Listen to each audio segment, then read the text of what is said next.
One. Hello, everyone, and welcome to the season two premiere of Guardians of Haven New Moon Buddhist. Thank you for joining us for your new weekly dose of superhero shenanigans. My name is Alex, and I will be your humble game master this evening. Tonight, we are playing Mutants and Masterminds by our friends at Green Ronin Publishing. M&M is a superhero game that uses its simple D20 mechanics to generate thrilling action and high-stakes drama. One of my favorite things about this game is its hero point. Hero points are a currency the players have, which allows them to influence the story in exciting ways, from rerolling failures into successes, to editing the scene, to using their powers in new and creative ways. These points are earned by good role playing, jokes I think are funny, jokes I think aren't funny, and suffering the consequences of your character's complications. It's also a tool that you, the audience, have access to. If you follow, subscribe, or donate bits during the stream, you are given a hero point to give to the hero of your choice. Not the GM, I will no longer be accepting hero points on behalf of the audience. Seemed like a nice thing to do for the lighter tone we'll have for this season. Uh-oh. Lies and You said deception. it. I also want to thank our sponsor, Norse Foundry, the best place in the world to buy dice. You can use our code USP Norse to get 10% off your order and free shipping. And they have some of the most beautiful dice around. I just realized all of mine are in my bag over there. I'll show you next time. They're great. We have gathered some swashbuckling heroes today. Say, all hail the Banana Queen, heroes. All hail the hail Banana Banana Queen, heroes. As you can see, Kat has returned from uh, from the beyond, and I'm very excited to be playing with Kat again. We missed her very, very much. It's too bad Centuria is still lost somewhere in the dark, but we'll find her sometime eventually. She'll be. She Yeah. likes it there. It's good for her. Yeah, right. Her favorite place. Yeah. Oh I boy. do want. I do want to give everyone a chance to tell us a little bit about themselves, the character they will be playing, and have them answer my question of the day, which is, what's the one piece of advice your character wishes they could give their younger self? And because Kat missed the last few questions of the day, I'll start with her. Hi, I'm Kat. I'm happy to be back. I am playing my Moon twin, Ursa. I'm very excited to be back and playing her, and I apologize for my accent in advance. I forgot that I had to speak with an accent. So that's going to be a little bit rough. Sorry about that. As for the question of the day, I think she would tell herself to try to rely on her sister a little bit less than she does.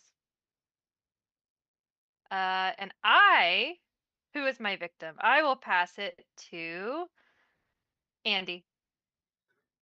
Hey everyone, I'm Andy. It's good to be back. Tonight I am playing Aelin.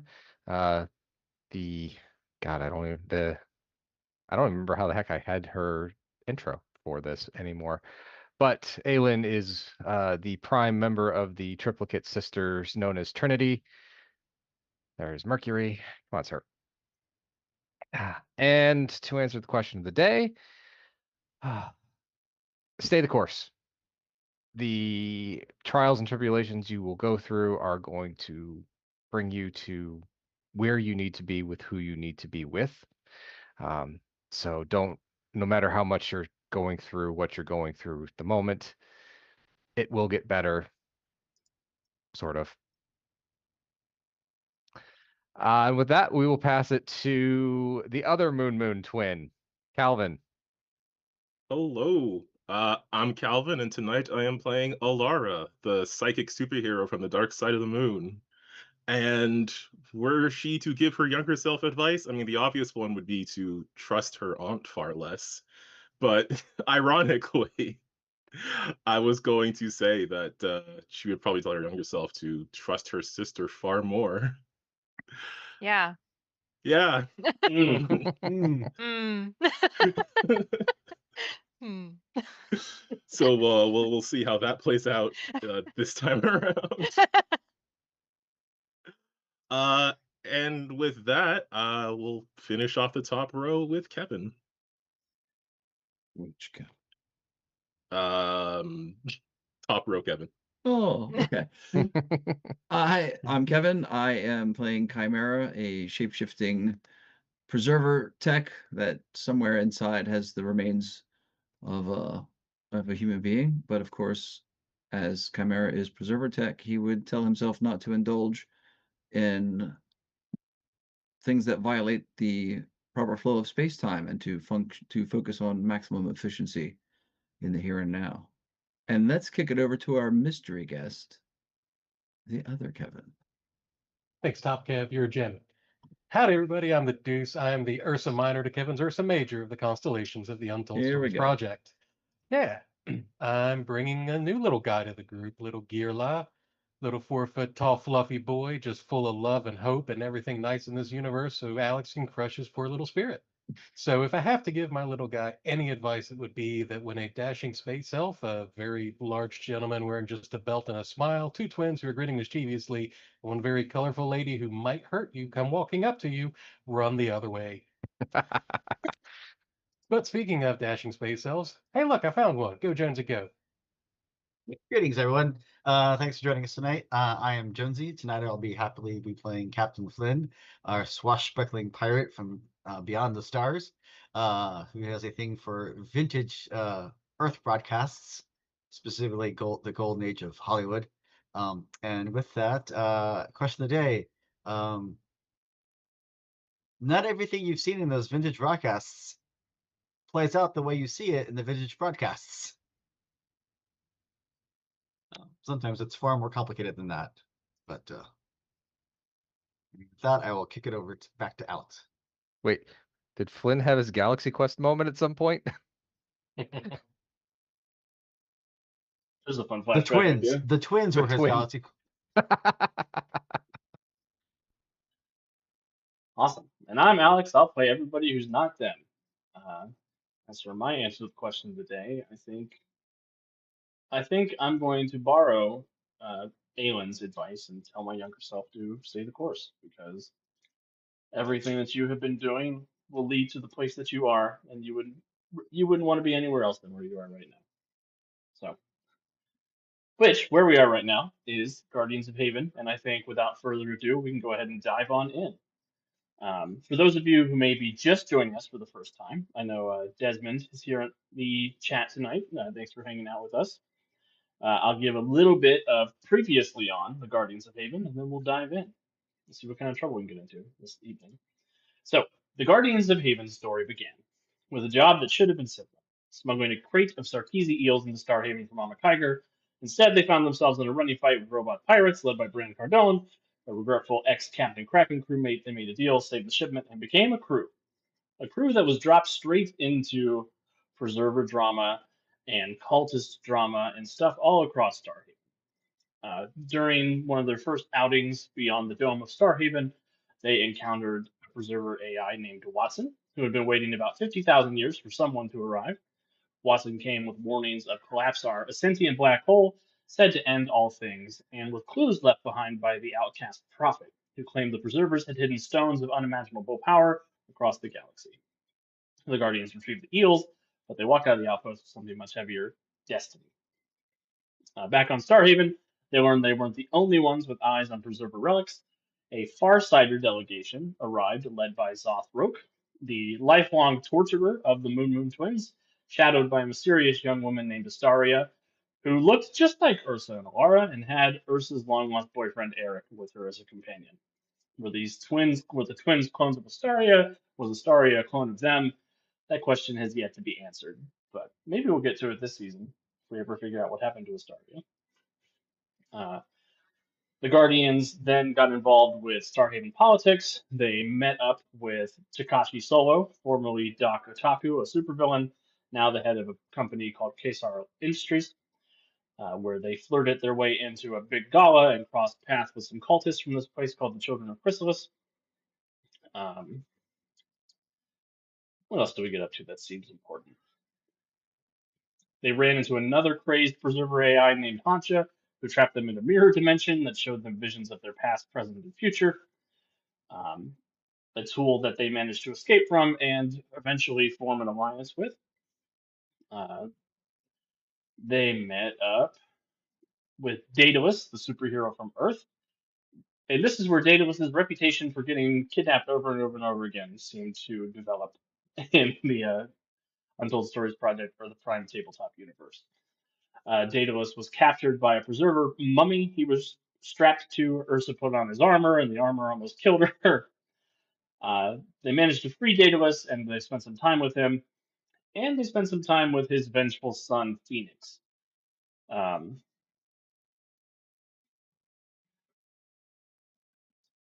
there's so much Invasion. happened. The invasion of Starhaven. Yeah. Phoenix attempted to use Daedalus's armor to ruin his reputation and murdered Takashi Solo.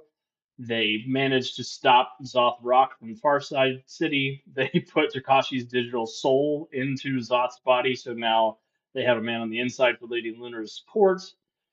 The Children of Chrysalis revealed that they were really an evil cult that was trying to make metahumans enhanced by preserver tech. They made their own miniature Silver Storm on Starhaven. And then Conan Blood Ravager showed up and invaded Starhaven, the bastard daughter of the Star Khan. Our heroes became the heroes of Starhaven by destroying Conan's ship with the Moonstone and banishing Conan to the Mirror Dimension and declaring that Starhaven belonged to them instead of any external political force. I think that's everything we got up to. Pretty much. It has been a few years since the climactic events of the Siege of Starhaven, and the Guardians have spent that time scoring heists, acquiring equipment, making connections and allies in Farside City. They had an erstwhile trip to Barovia after failing to steal a Preserver Stone from the douchey Earth Wizard who showed up in the last season of Freedom Week Dark.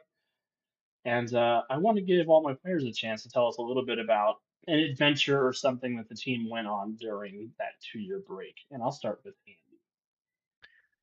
Okay, well, the team would have been they would have gone the farthest away from Starhaven that they would have that they had ever been since arriving on Starhaven, at least.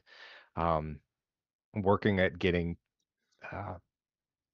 some familiar pieces of either raw materials or goods for certain factions on Starhaven that they couldn't get within Starhaven boundaries. Things that took far too long to ship from corners of the galaxy, from dangerous corners of the galaxy that no one else would be bothered to travel to to do things for people that might not necessarily have been able to pay in credits, but could pay in reputation building and promise of favors in the future.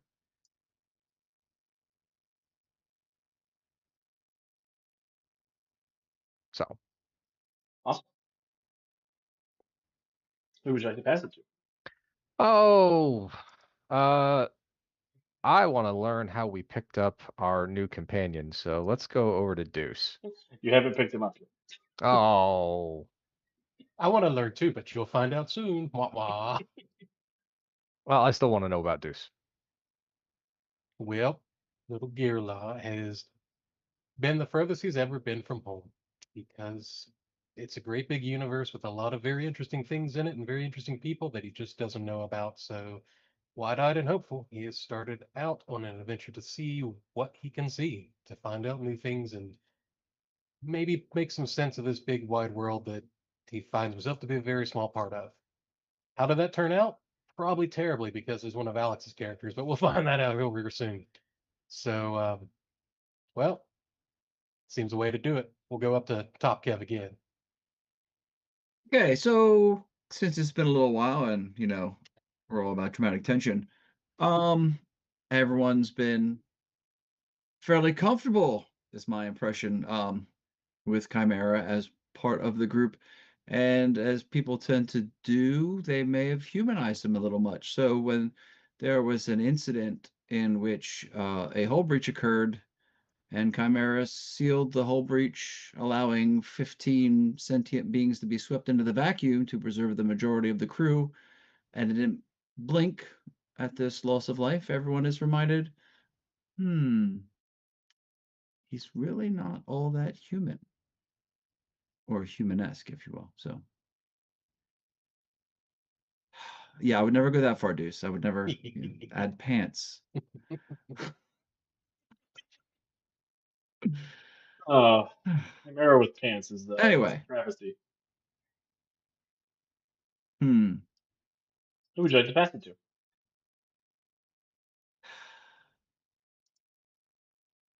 Well, I'd say after this, wanton pantsing, I've lost track of.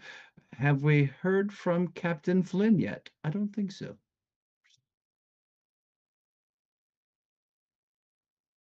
No, not yet. Over to Jonesy. So during one of our intrepid downtimes between laying low from a job that didn't quite go so well, I drugged the entire crew to Earth to HeroCon, which is a big superhero convention where people cosplay as us and other heroes, and we end up having a brawl with a bunch of Guardian Haven robots that were created to cause chaos at the con. Ooh, that's a great name for a convention adventure. We may or may not have run into a certain fox of Arctic nature, and had a tussle with him. But yes, but seeing twin moon twin cosplayers was just probably more than they were ready for. So I just need to know: did Captain Flynn go home with one of the Alara cosplayers? no. Okay. He went home with Flynn 3. Captain Flynn, of course, went home with one of the Captain Flynn cosplayers. That checks out. Oh, I'm having that flashback to that scene of Captain Kirk in Star Trek VI. Can't believe I kissed you. Must have been a lifelong ambition.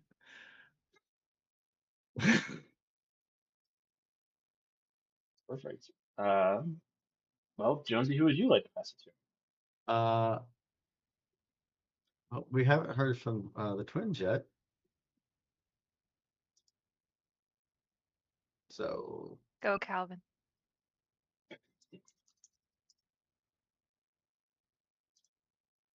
Does that count? Yeah, it's in the rule book. I checked. Well, so I guess one thing that Alara got up to was when she finally acquired a blaster pistol, which was probably dropped by I'm gonna say it was dropped by Bran Cardone at some point when we were again dealing with whatever he was up to in space. But I think the main thing she has been up to is probably less fun than everyone else's thing, because we kind of declared ourselves sort of in charge of Starhaven. And while she was not present for that, she did return.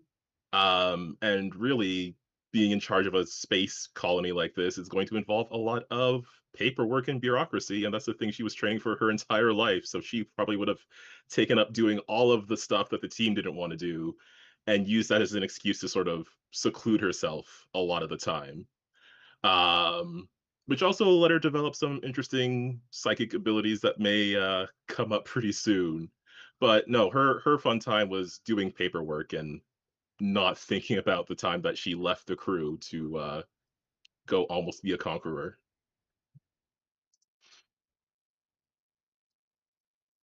Although she really did enjoy it. Do you think she would enjoy being a conqueror? I mean, I meant the paperwork, but I'll leave that open for interpretation. wow, yes, both. Wow. I mean, the good thing with us taking over Starhaven was that it didn't last long, at least from everybody else's perspective, because we Not did form really. that. Yeah, from most everybody else's perspective. But we got a lot of concessions out of it for basically holding them all at our mercy. So you got to do all. Yeah, we did. We held every faction in Starhaven at our mercy because they couldn't do what we did. And yeah, someone had to organize that somewhat. It's true. And she just Paperwork loves signing crunch. forms. Paperwork crunch. Yeah. That's a good day for Alara. And I guess with that, I will pass it over to the other Moon twin. Hey. Okay, so Ursa, one day when she was just trying to avoid responsibility, was prancing and twirling through Starhaven as she does, and she saw a poster for a missing dog. So she dragged the crew onto the search to find the dog because it reminded her of her missing pet Toaster, who turned into a god and left her. And that made her really sad. So she didn't want those other people to feel the same way that she did about her missing toaster. So, funny enough, Bran Cardone was the one that stole the dog. And so that's probably where Alara got the blaster from, was the dog mission. And they got the dog back and they returned Spike, the space hound, back to his owner. Very, very worthwhile mission. Very fulfilling. That Bran Cardone's a real cat, isn't he? I'm dead that he was mentioned in 3 of the stories. I Yeah, think we hate Bran Cardone. I may have primed him for all of you to include by making him the first sentence of the recap. He's just an alligator hacker. He's doing his best. I miss Toasty, R.I.P. Not really, but you know what I mean. Yeah, Toasty's got toast things to do. He's toasting. When it was on light mode, it was fine. It was when it was on dark mode that wasn't so great.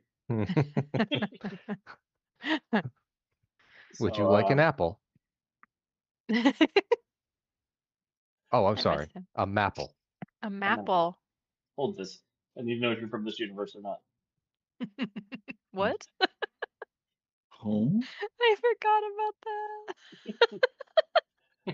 So, thanks for hanging out with us, Miss Violet, Paradox PhD, Desmond, stopping by. We appreciate you being here for the premiere. And I think without further ado,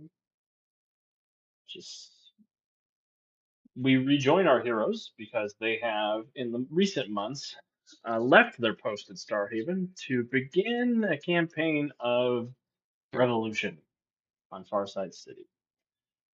The camera sloops low over the neon-lit alleys of Farside City. Sirens wail in the distance, but the streets here are quiet. Too quiet.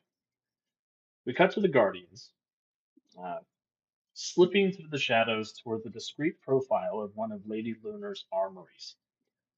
The air reeks of ozone and moon dust, lights flickering with unreliable power, but your resistance intelligence is good. This facility is poorly defended and just off the beaten path enough to know that you can get in, get what you want to steal, and get out before the Comundos know what's happened to you. So, Wait, did you say Comundos? the Comundos. The That's Moon Lady Commandos. Lady Lunar's elite personal guards. Oh, I'm sorry. I feel like Do they start with a K, Alex? They do start with a K. If you screenshot it, you can see the moment Kevin loses 10 seconds of his life from that joke. It's great.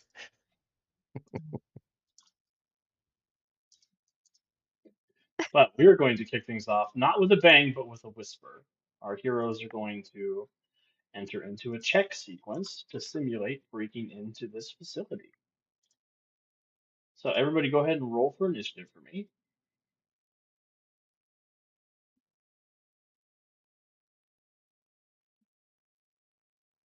Ooh. That's sort of a wasted crit, but it's fine. I like that Thanks, my everybody. first roll of the new season is a crit. Right? Good things. Good things. Set the tone right. Hopefully. Aelin still tied you in initiative without it. Shut up, Aelin. We didn't wow. say anything about that. We didn't even point it out. Oh, Lord. And Deuce, sorry you're not going to be it. I don't need you to roll for initiative. But I promise we'll get you here soon. Wow. Enjoy the peace and quiet while you can. So, heroes. Ursa, you rolled a natural 20. You will go first. So, what are you doing to help progress the team's method of entering the armory? So if there's any locked doors, Ursa can very, very, very easily unlock them by using telekinesis to just turn the locks. So Oh. she's using telekinesis to sort of clear out any locked doors, anything that could be possibly like cause an issue for them and stall them. Awesome. Give me a powers check for your telekinesis, which is rank 12, it looks like. Mm-hmm. So it'll just be a d20 plus Can 12. I just... Yeah. I think if I just rolled this, maybe it'll do it. We'll see. Oh, that's wrong anyway. For some reason, you have a plus 20 to hit. That's a natural one. That's not my. I don't know what that is. Plus You have a plus 12? 20. Yep, do have a plus 20 to hit. You're supposed to have a plus 10 to hit, it looks like. Okay, well, that was a 1. That is a Do failure. I want to spend a You hero wanna- point this early? That's I completely up guess to you. so. Here You we don't have go to. again. Yes, I do. I'm not going to be the reason we die. Okay, plus 12. Jesus. Okay, but it's 13. 25. So apparently the natural 20 I rolled at the beginning was not an indication of how my rolls are going to go for the game, Also, but it's fine. News is the 25 is 2 degrees of success. Yeah. So what happens is you are using your telekinesis to pick through these locked doors. So she's just sort of like prancing behind everybody else. As everybody else is trying to be like real quiet and stealthy, and she's just sort of walking along because she doesn't really do quiet and stealthy. And she's just hoping for the best. And every time a door pops up, she just sort of like flicks her wrists, and then they're just able to open it. It's very nonchalant. Perfect. Aelin, what are you and or your sisters doing? well, no, it's just Aelin at this point. And she is, as Ursa just stated, Ursa is not very good at stealth, and, well, Chimera wasn't, and still may not be.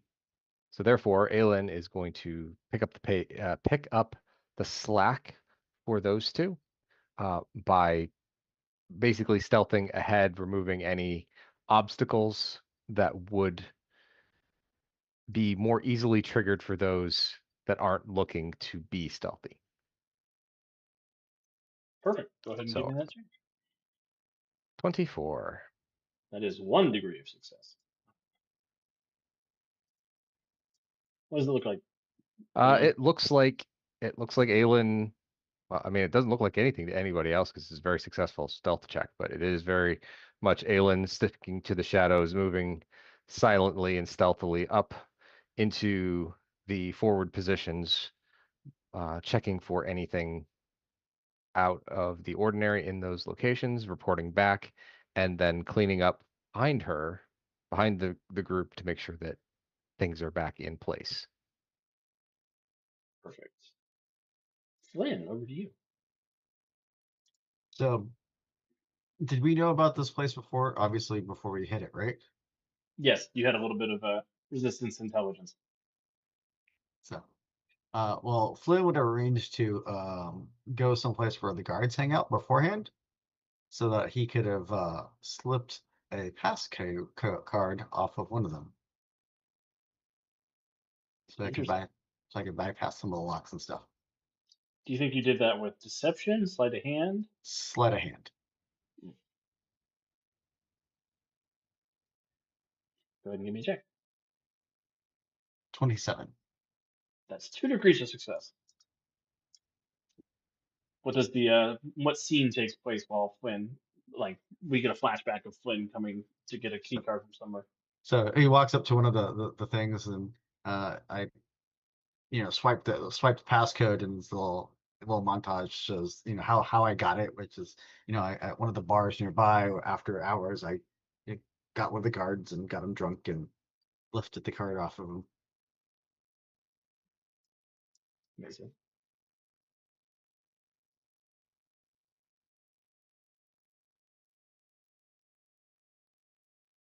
All right, after Flynn is Chimera. Okay, so since we are stealthing, I will sort of hover slightly off the ground with the anti-gravity harness. And then, I guess in his first display of his enhanced shape-shifting abilities, use my 2 ranks of shapeshift, and those can be applied to traits at whatever those costs normally are, including skills, if I understand that correctly. That's correct, yep. So then I will give myself a +10 to stealth as he's drifting along, not touching any pressure plates, like his sort of skin is shifting to sort of blend into the shadows. So there are sort of these fleeting patches of darkness sort of ghosting over his skin as the light changes as they're moving through.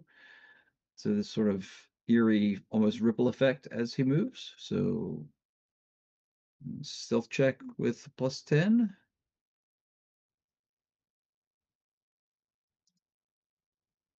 So that is a 25.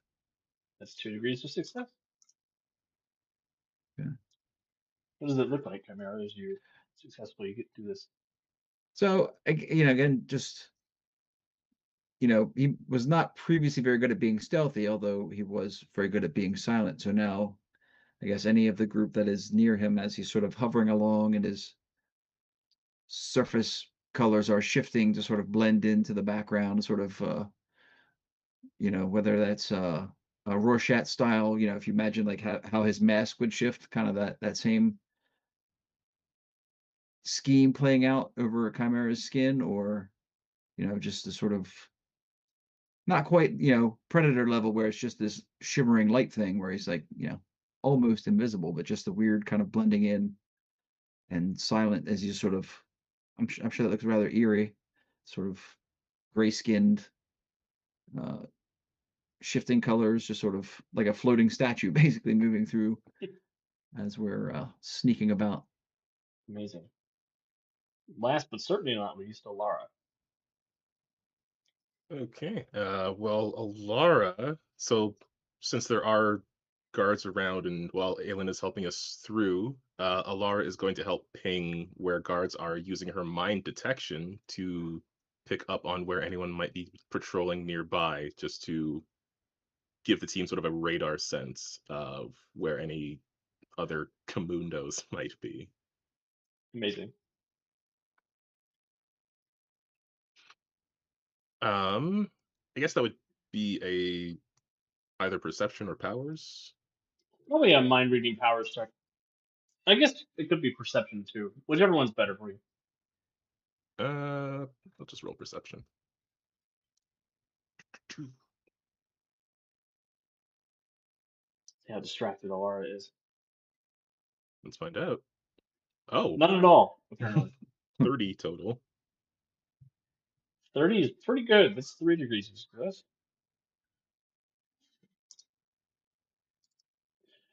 So that will take you over the regular success threshold and into the special success threshold. So what happens, Alara, as you are pinging these brains? So I'm kind of picturing with the twins' past, Alara has had some training in dealing with, because this is Far Side, and a number of people here have some low-level psychic abilities. So she's had some training in not being detected by someone who works on the same plane as her. So but I mean, with everything else she's also done, she is just very far beyond what these Kamundos are capable of. So some of them, she just like shows the location of where they are, where they're coming from. It's basically detective mode as we're moving through. And I guess since she rolled pretty decently, some of them she just like turns away with an illusion to distract them with something else. Perfect. I critted on my perception check to notice that Calvin is using Kamundos as often as possible. Yeah, I'm gonna make it. Funny story. I wrote Kamundos in my notes like 2 years ago, and then I had to send out my notes for something, and I was like, let me just delete this. This is kind of stupid. But apparently it wasn't. And thus a legend was born. It's here. I saw it and I was like, why did I write that? That's why I'm very excited. Because everything was better with the moon yet. Yeah. Maybe it's Moon. Maybe it's Maybelline. There we go. All right. So, heroes, you managed to make your way through the facility. You come upon a steel door, or so you're able to easily telekinetic the lock. The steel hisses and grinds into the wall, and you guys find yourselves in the armory. I will move. We've gone to a Stream. map. Gone to a map. That's a Okay. bad sign. Oh no! But we were stealthy. For those of us just joining, for those of you just joining at home, the GM reveals a map. This indicates it's about to go down. Yeah. Or Alex just really wants to show off. Very rarely do not show up on the random. Been Thank waiting you, 3 stable months for diffusion these. web for the map.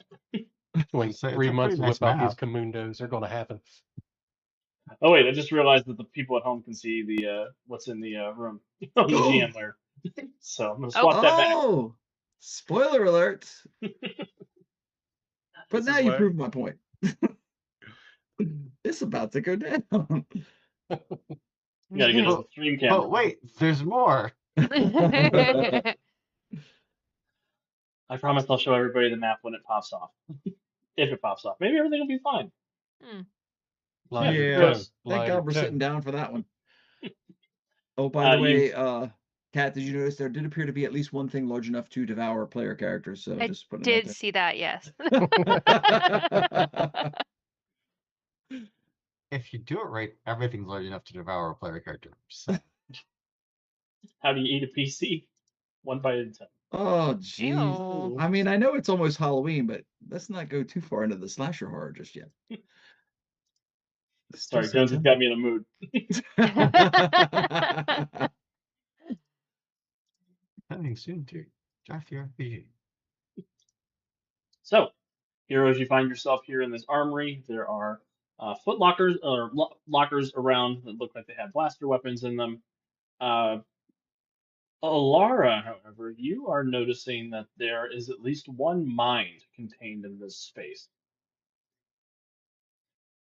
And it is coming from one of the lockers to the southeast of the room. So, assuming we've already set up our mental communication link, Alara is just going to say to everyone, "There's someone else in the room, over that way," and sort of indicate in that direction. And I guess try to figure out who this is and why they are here. I mean, I'm assuming it's another Kamundo, but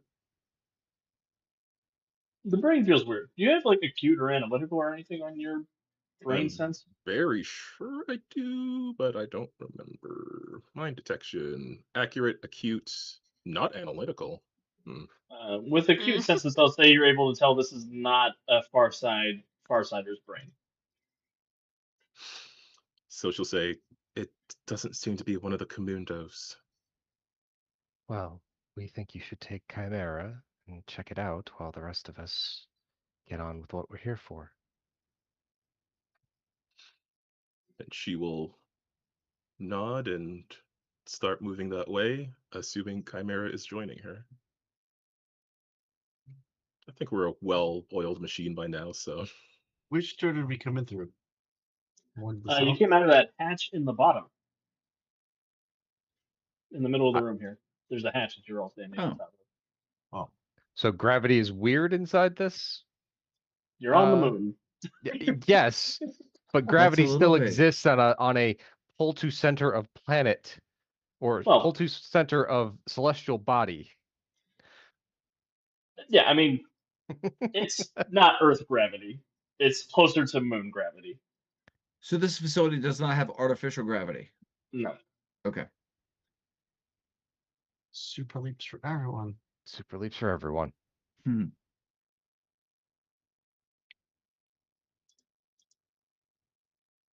Aelin Also, is who has luck points? Ooh, I do. have one. nope. Seems like something I should have. Oh, I do. I have 2. Oh, It's shit. not a chimera thing. I have No. 5. Wow, Finn. Wow. That Wait, makes sense. can I have a hero point back and I could have spent my luck point on that reroll? Yeah, Okay, that's- cool. Not that I pretty much spend my hero points on rerolls anyway, but you know, just in case. What? I'd like a luck point, please. Now I got 2 things I cannot spend.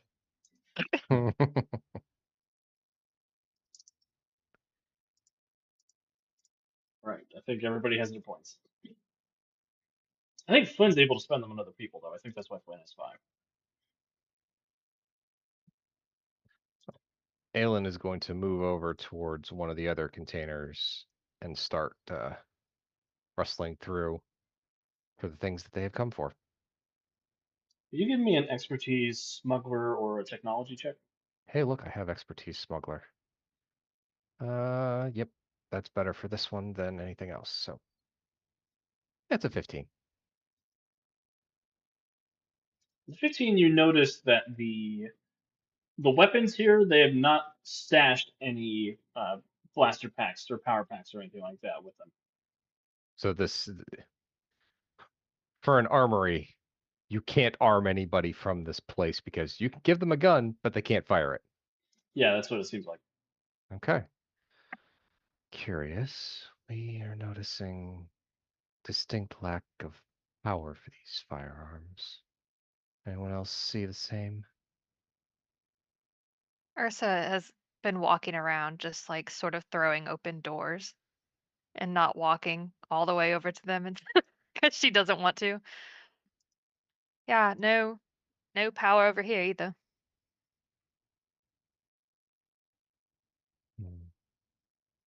We think that's a bit strange for an armory.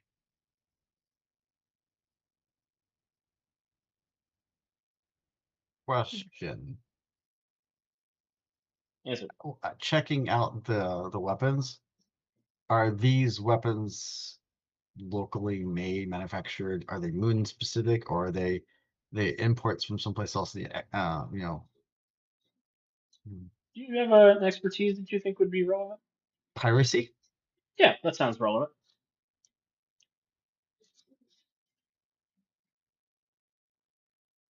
16. 16. These are such strange skill rolls for my players. We're not power level 14 anymore, Alex. With 300 points. With a 16, you do note that these appear to be Farside City native weapons. They're the kinds of things that you would expect Lady Lunar to equip her Komodos with. They're not imports. Well, I mean, I just didn't know if they were maybe smuggled in, stolen from someone else, La Femme Depot, anything like that. So Yeah, they seem native. They don't seem like that they've been brought in specifically for this. Alara and Chimera, do you make it over to where the brain is detectable? Yep. Moving as quietly as she can. I think Chimera might be the more stealthy of the two. So as you cross that bulkhead, you do see inside this container, suspended in this amber fluid, is Deuce. What does your character look like? Yeah, a small, like 4'1" little white furred creature with big doe eyes that are probably closed because of the fluid and all of that, but very tiny looking little guy.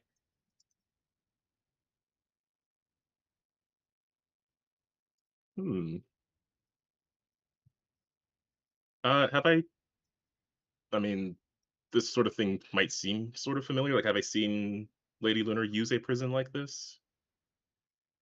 I'll give that to you for free. You recognize the suspended animation technology as being similar to what you and Ursa were trapped in. Okay. As for the little fuzzy guy, he doesn't look like an alien species you've encountered.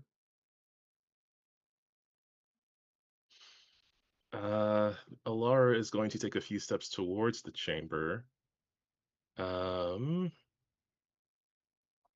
I think Chimera might be better at technology. It's just she is going to look over her shoulder and mentally say, "Are you picking up any of the security attached to this whole thing?"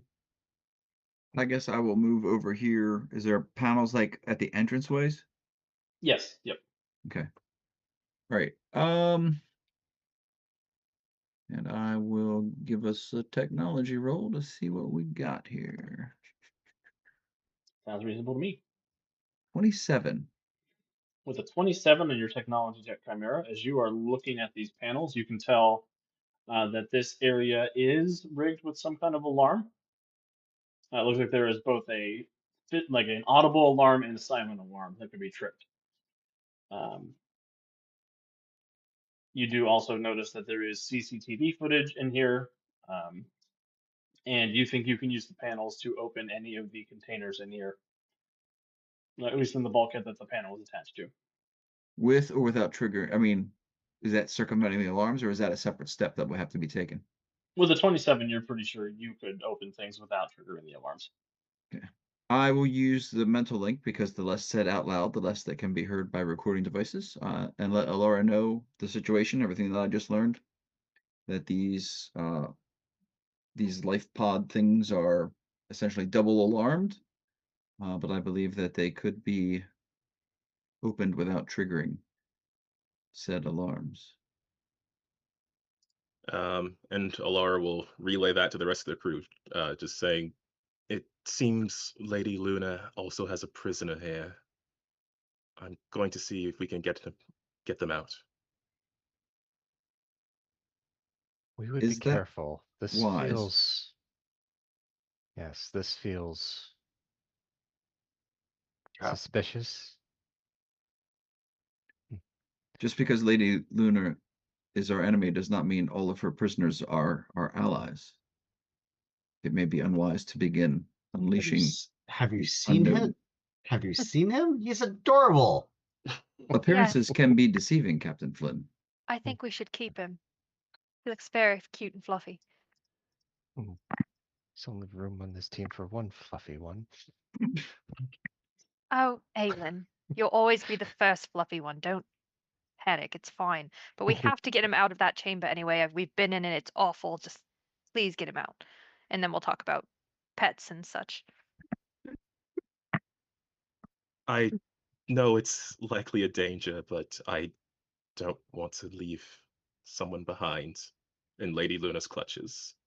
I'd rather not make a habit of that. Ursa sort of just gives you a side glance, but doesn't say anything. Alara is not looking everywhere but towards Ursa.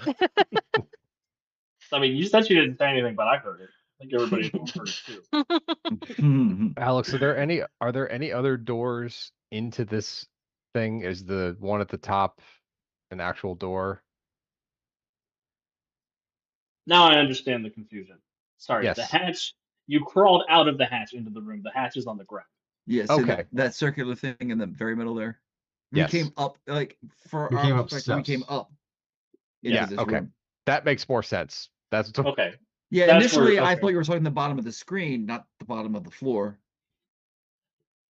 Like, No, like I I was- thought there was a door down that archway that you see at the bottom, like down here. I don't know if that will ping. Will it ping? Because I'm down below. Yeah, see where I just pinged? Yeah. Initially, that's where I thought you meant, but again, no, Well- we came up through the floor. That was why I asked earlier, because I was trying to orient.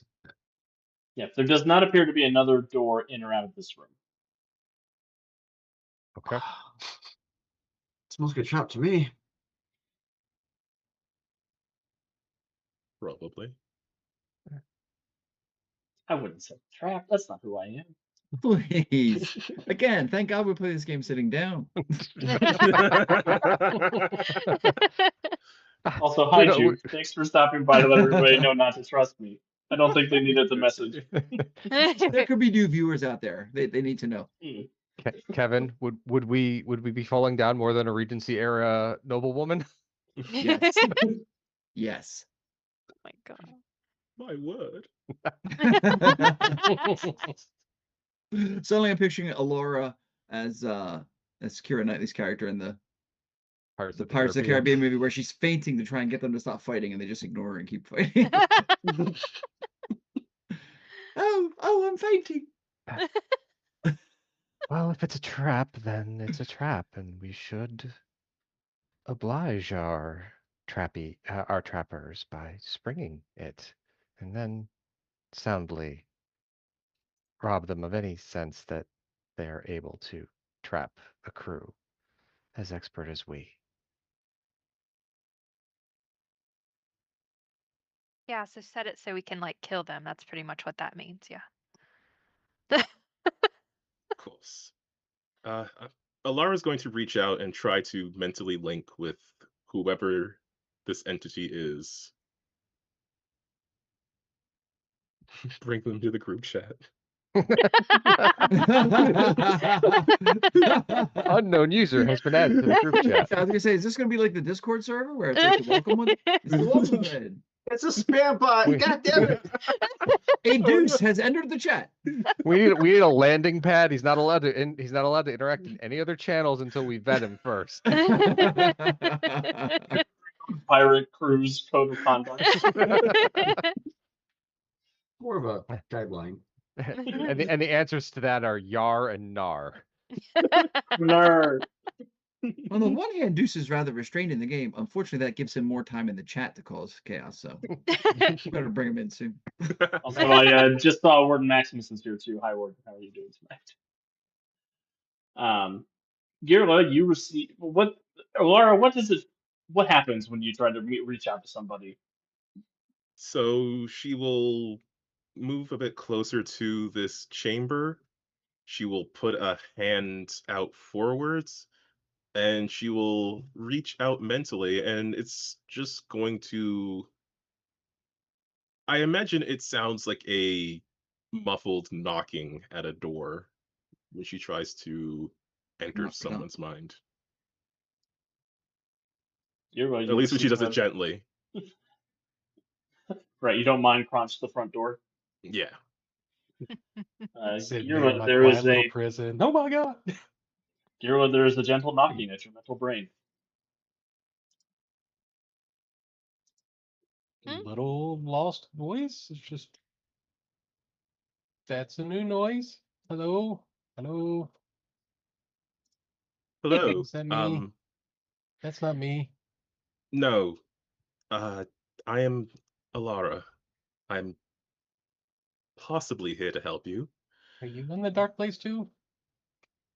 Not physically. Emotional damage. Girla's been in Dustbrook this whole time. This is the crossover we didn't know we needed. Yeah. Who are you? My name is Girla. I'm sorry. I tried to help the person, but he looked badly hurt. So I'm sorry. Can I leave now? It's really lonely. Sorry, who are you trying to help? There was somebody, I don't know. He looked hurt, so I tried to help, and then they stopped me, and then I got in here. And I would like to go home now, please. Does this seem truthful? I mean, I don't know, I'm gonna roll an insight check. I don't want to gamify PvP conversation. That's up to you if it feels truthful or not. He's secretly Phoenix. Oh no, not again. I just want to get out and kill dead. I mean, I can't wait to get to the end of this episode.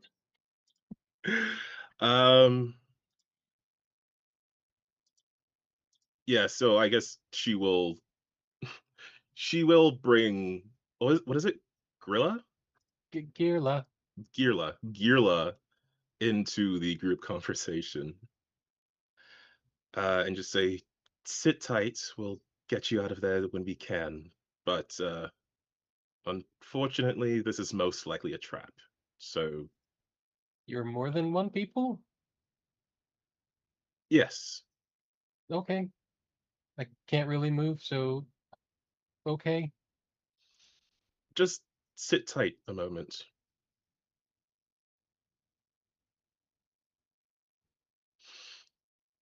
Okay, so let's get Girla out and get what we came for and get out of this place. Oh, we would say what we came for is sadly not here. Weapons are, yes, but no means of powering them. Best to just blow the whole place up. Deny your aunt the ability to use these against us. Do you like the idea of blowing up her stuff? I have a We're couple gonna let ways that I could Girla do out that. first, right? No, we're gonna blow us all up. Thank you for tuning into Wow. season 2. It's been great. Welcome to our one shot. Actual one shot. Damn, it was Alex, it was the a shortest one surprise. shot ever. A 1/3 shot. Wow. Yeah, Captain, what do you think?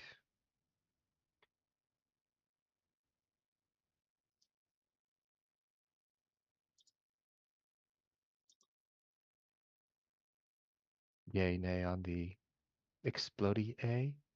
Yar nar. Yeah, or no. I'm all for blowing it up. We shall get started then. Ah.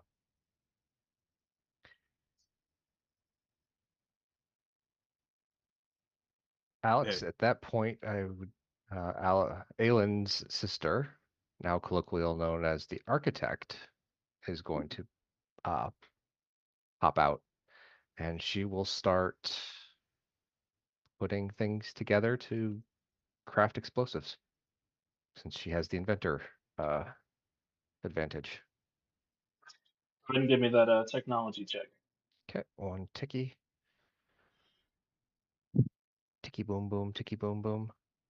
If it matters, I actually have detonators on my character sheet. That's going to be helpful.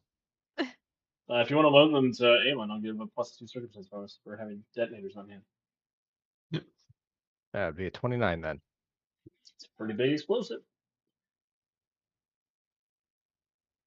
Well, it's going to be several small explosives in each one of these bay areas where the weapons are being stored. Awesome. You're gonna turn the Bay areas into Michael Bay areas? Yes, Ah, less Stop. less lens flare though. All right, Jonesy, More have your lens flare.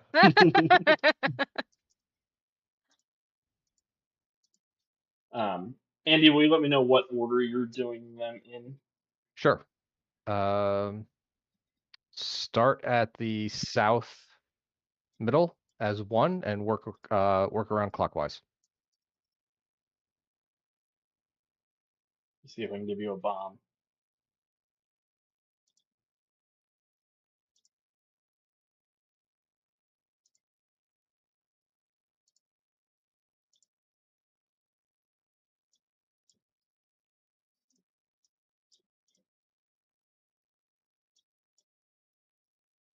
Oh, just thinking about it.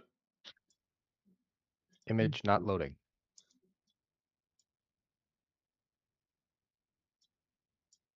Thank. There we it go. is. Oh, cute. Aelin has set us up the bomb. So Aelin's building the explosive and priming it. What's happening during the priming of the first one? First, and have you guys are you guys going to release Girla? What's going on? I mean, Alara is going to help Chimera release Girla if she can. Chimera will look to Aelin for confirmation if that is Yeah, they'll Should be the nod. okay. Both sisters will look at you and give you the nod. All right. So before attempting anything, Chimera would just sort of try to familiarize himself with the control systems. And basically, if a routine check will succeed, that would be a 25. For those of you just joining us at home and are not lucky with dice like me, you want to avoid rolling whenever possible. So you make a routine check of 10 plus your skill ranks.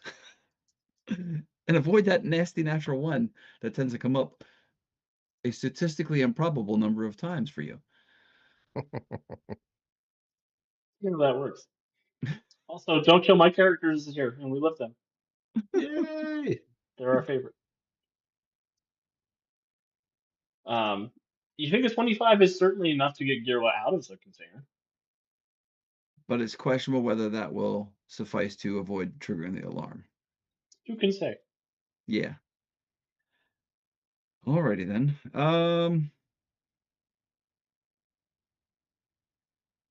All right. Let's have at it. Do.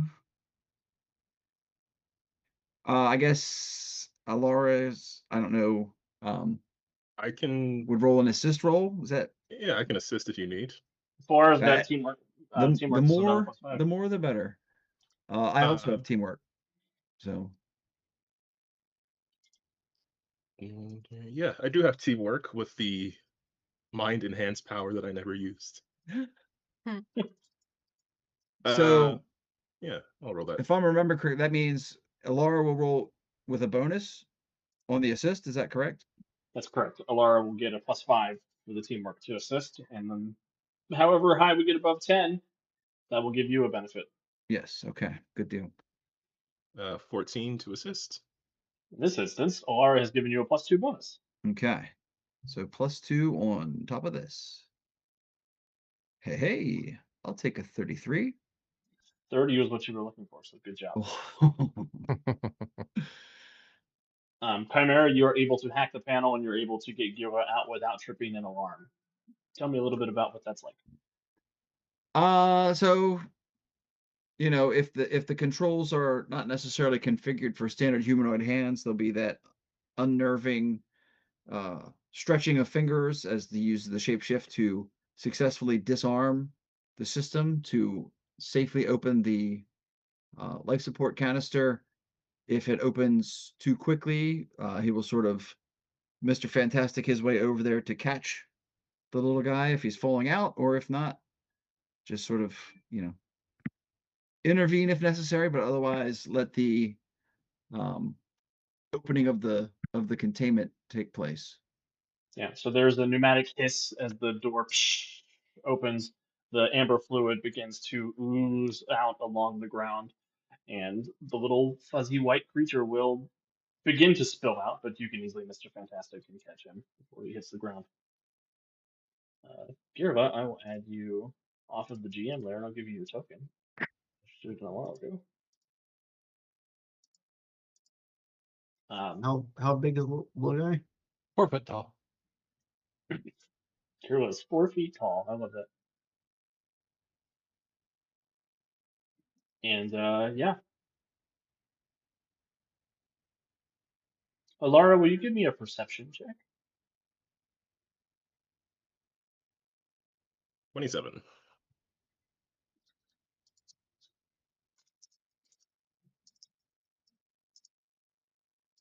Okay, I'm going to give everybody a hero point. The plot is cut up to us. Alara had a chance to foresee the mental snooping of somebody else, but this psychic may be more powerful than your psychic. Oh. And with a hiss, there is a slow clap that begins clapping that seems to echo from nowhere and everywhere at once, and the air ripples as a group of figures appear in the space around you. There's a tall, rail-thin man in lavender robes with the biggest cranium you've ever seen in your life. His forehead is scarred with lunar sigils that glow and fade like shifting moon phases, and his eyes blaze cold white, his mouth curled in a smile that never reaches his eyes. Beside him lands a creature from out of Nightmare. It's a gorilla in a cracked astronaut suit, his chest plate dented with a crater-sized fist print, every breath fogging through the cracked visor. And the man spreads his arms wide, silver robes glowing with the sigils that pulse like the phases of the moon, and his voice echoes too loud for this space, worming its way into your skulls. Guardians, gaze upward.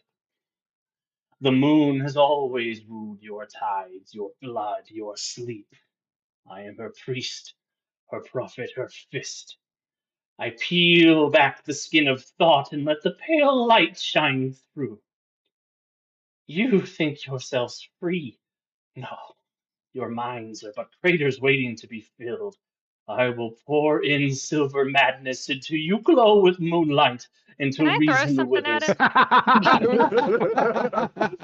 I was sorry. waiting for the Why inevitable. are we monologue? Why are we I letting was- people monologue? Monologue is waiting a free for it. action. I just want the camera to be like on him, and then like some giant box to come out from the side and just bam right into him as he's mid sentence. So how many crates are there? Yes, well done, Deuce. I didn't want to be the guy to bring that up, but I immediately thought it when he said crates earlier. I got your back. It's all right. We have to Well- give Alex at least a semblance of his ability to monologue so that he can be his villain. Surprise is 3 rounds. That's 15 seconds. I counted it out.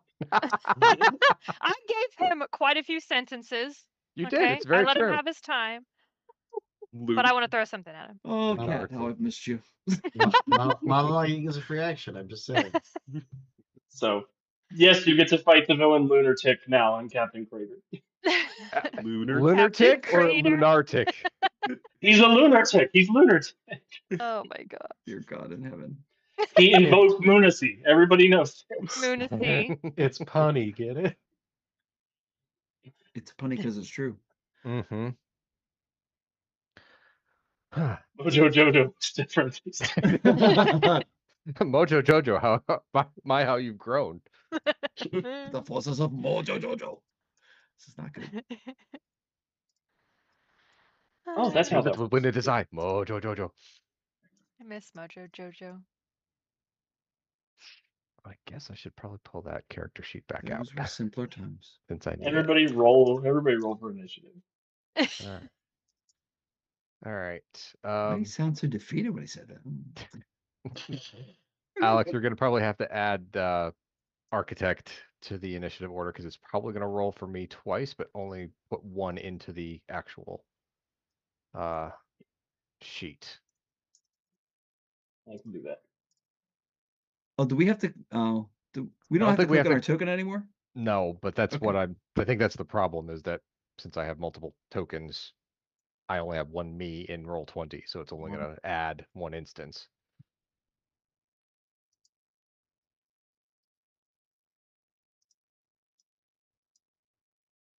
No, I've got Aelin the Architect and Aelin. It did Oh, both. okay.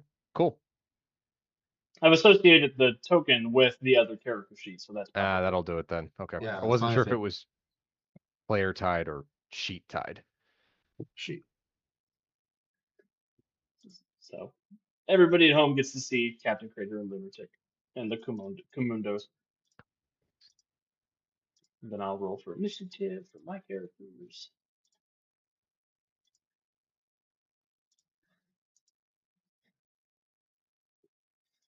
I got caught monologuing. I worked really hard on that monologue. That's why I gave you a lot of it, but then I was like, okay. Yeah, Ursa would not be listening to this. Ursa's had enough. Bang. Are we going to share the uncut monologue in Discord? Honestly, my brain was sitting here going, Aylin's probably thinking, Captain, when do we stop the monologue? You messed with the wrong group. None of us literally want to hear what you have to say at all. Well, Ursa, go ahead and throw your crate. Yay! All right, throw. Wait, Telekinesis. I think that was wrong though, wasn't it?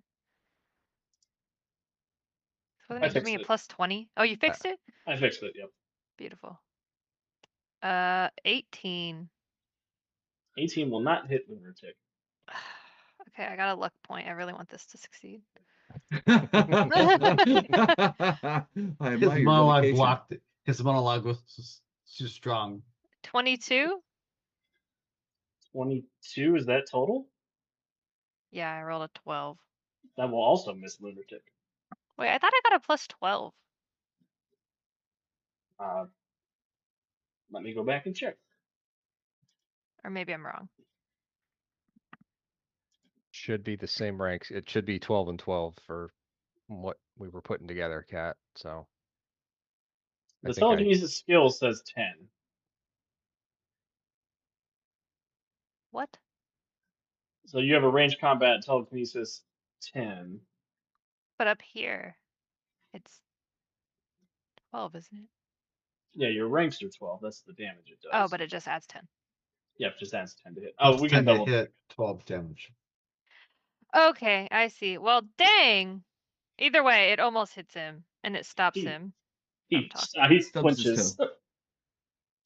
And I just say, please shut up. And he looks at you. He goes next initiative because life is kind occasionally.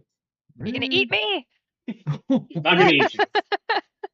Damn. He says, "The silver hymn grows louder. Don't fight it. Sing with me." And he's going to zap you with his big old brain Go for it, bud. because that's his superpower. I felt worse pain looking at Alara. Ooh, too soon, too soon. Too soon. Wow. Sister, perhaps you should focus on the fight at hand. Oh, I rolled a natural 1 for my mind crunch. Welcome Oi! to the missing crew. What was that about? What was that about Karma a minute ago? Like, That's what I get for Done. stealing Alara's line. Dark Yep. He will side of the float moon. up using his telekinetic flights, and he will come over here away from the goons. No. oh look, he's put himself in a cul-de-sac. I wonder if this will have negative outcomes. And he will use extra effort to do something else. Chimera, over to you. I can't. Do you have another chip to swap out for when Chimera bulks up? I don't think I made one. I'll just make your current chip bigger. Yeah, I tried to do that myself. It wouldn't let, I don't know if I don't have the authority for that. Respect my authority. Okay, so Is it still an action for you to get big? Was it an action before? I think so, but it was 3 years ago. Bulked up is free and personal. Cool. So you can just get big. Yeah. Get swole. All right, time to wreck some shit. I'm glad Kate appreciates my monologue. Hey, Devious, good to see you. Yeah. Well, I can't have this, competition for a thirst trap going on, so I'm gonna go over here and smack old Mojo Jojo in the chops. Because we got a little kaiju action going on here on the moon. So then it's time for a bricked up Chimera to do some of that unarmed shit. Does an 18 hit the big fellow? 18 does not hit the big fellow. What? We're not doing great. He's big. He should be easy to hit. You don't yeah. have a bonus to hit. That's not good. Let me Yeah. go fix that real quick. Oh, that's a That's- problem. You rolled an 18 on the die though, 18, so you yeah. Where'd my probably bonus hit. to hit go? Curse you. And I don't do enough online gaming like this. The Roll20 is great if you know what you're doing, but I don't. Okay, now you should be able to punch. You get a plus 10 to hit, so 28 will hit. Okay. All right. So then he needs to make a toughness save 27. He'll get a 26 and take a bruise. Okay. And I have fast grab. So he needs to roll against my strength plus 10. So that's the 22 for him to avoid being grabbed. Wow. Oh, wow. Yeah, I rolled kids. a 2. I rolled a 2 on the dice to get a 16. Holy They're all My rolling like shit. super strength gorilla got grabbed. Wait, what why are we all happens, rolling like Chimera? shit but Kevin? Doesn't make any sense. Kevin's been Welcome to training season. during the hiatus. Well, Welcome to season 2. all that really crappy 35 years of crappy dice rolling, the pendulum is finally swinging the other way. So So what happens, Chimera, is you give a good punch and you get a good grab. all right, so he throws a punch, which kind of gets a little slobber knocker on the Captain Crater, and then as he's sort of reeling back, sort of Chimera sort of, hey, arms aren't supposed to bend like that, and sort of twines him up. Yeah, so he is now grabbed. Yeah, I missed by 2 degrees, so he's defenseless and immobilized. So Indeed. Captain Crater is Chimera's got a hold of you. Yeah, I'm okay. What happened? Are we sure? My wife checked to see if I was okay. Oh, Yeah, I we missed all that. were also wondering. Relatively, yes. I mean, I mean, I'm here. We don't share a wall anymore, so I'm allowed to be a little more ornery. Architect Aelin. All right. Well, Architect Aelin is going to pull out her modifiable blaster, which will, as she does so, it will morph and form into a two-handed weapon with a giant cryo canister on the bottom of it, and we will put a cryo canister right next to Captain Crater for a 30-foot burst cryo bomb that will get all of the bad guys and leave my allies perfectly fine. Take that for me. I know you do. You need a dodge check, DC 22, which Captain Crater cannot make because he is immobile and defenseless. Yeah, so Or- subtract 8 from this. So he'll take full degree. So he will be, yeah, he's just continued to be extra. Well, it's burst area, so now I have to roll the Yeah. resistance dodge, Yep. which is also -8 from this. So, yep, second degree. The Comundos, it's all the bad guys, right? It's all the bad guys. My Comundos! I will go Commando. left to right, starting at the bottom of the arc and working my way up like a pretty little rainbow. Dodge, Fail. fail. So second dodge. Fail, fail, fail, fail, fail. Succeed. So he needs a 13, No, he needs a 17. 17. That's right. So fail.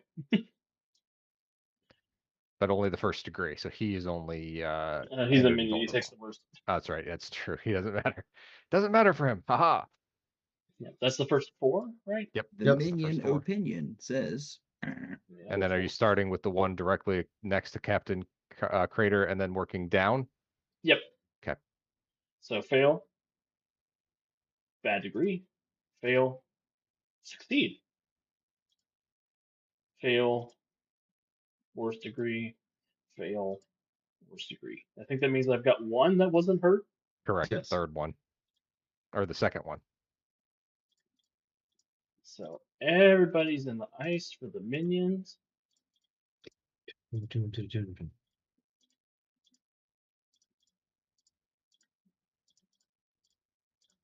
Captain Crater's in the ice and grabbed. And then Lunatic makes the dodge check. So he needs a 17. Yes. Makes the dodge check. Okay. So what happens, Aelin, as the ice bomb goes off? So the let me get the right wording here. The KTS-93 modifiable blaster goes from pistol mode to canister launcher mode.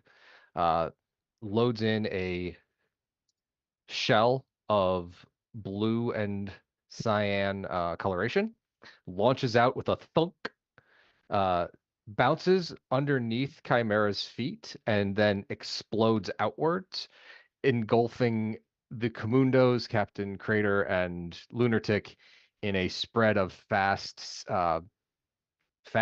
rapidly cooling liquid that mostly freezes everybody except for one Comundo and the maniac with a large with a large cranium. They mostly freeze at night. Mostly. Moistly. Anything else, Architect? You Oh, can move. no, or you have Jonesy. No. Stop. She had to pull the pistol out, so That's gonna stay there. She kind of looks at her sister, goes, adequate. Alara.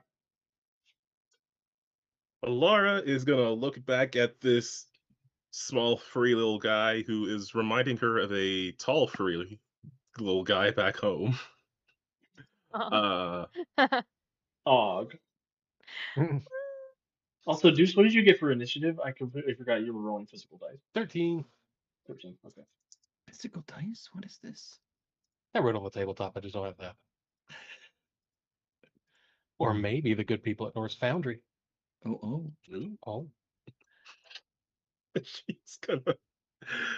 She's just gonna look back and say, "Keep your head down." As she takes a few steps forward so she can get around this corner. And oh no, I forgot how to move in roll 20. Okay. And hopefully she can see this lunatic. And well, since he tried to do it, she's got to keep her copyright, so she's gonna give him the crouch The crouch. with a mind crush. Just test the waters. So it is perception range. I have to roll. I just have to roll a will save. Yep. Ugh, have a hero point. Oh, oh. Wow. Not rolling a natural 1. I have an 18 will. My, Alex. Oh, You've no. been. Oh, Roll shit. 20 is not happy with you tonight at all. My gorilla's already bounced. Phrasing.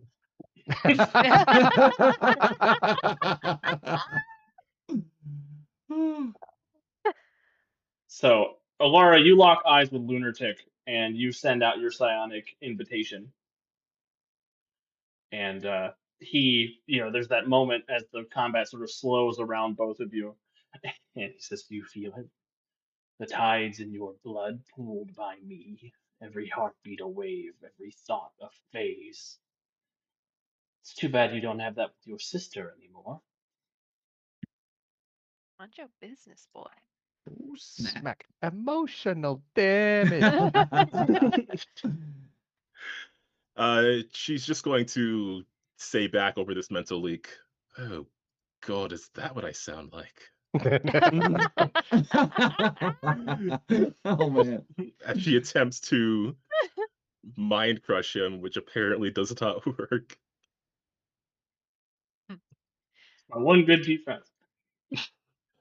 I don't know. I mean, she'll ready the blaster pistol, I guess. Perfect. Captain Crater will, aping it intensifies, will be that's the sound effect.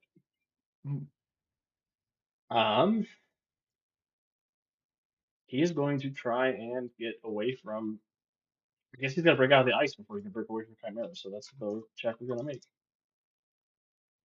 He needs a 22 on a strength or dodge check. Yes. Okay, he will break free from the ice.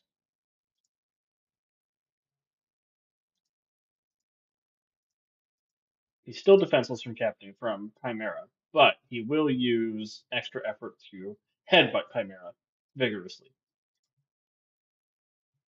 That seems rude. He casts Rumble. 17 to hit Chimera's parry. Bulked up, that will still miss. Okay. So, you've got a good grip. The ape is, screeching, screaming, breaking through the ice, trying to get a good land on you, but you're able to keep enough distance away. And the ape is fatigued. And Lunatic is fatigued. All right, Flynn. So Flynn will how creative do you want to be?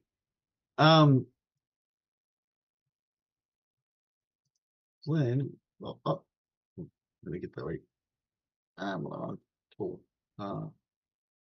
Flynn is going to close the distance with the lunatic.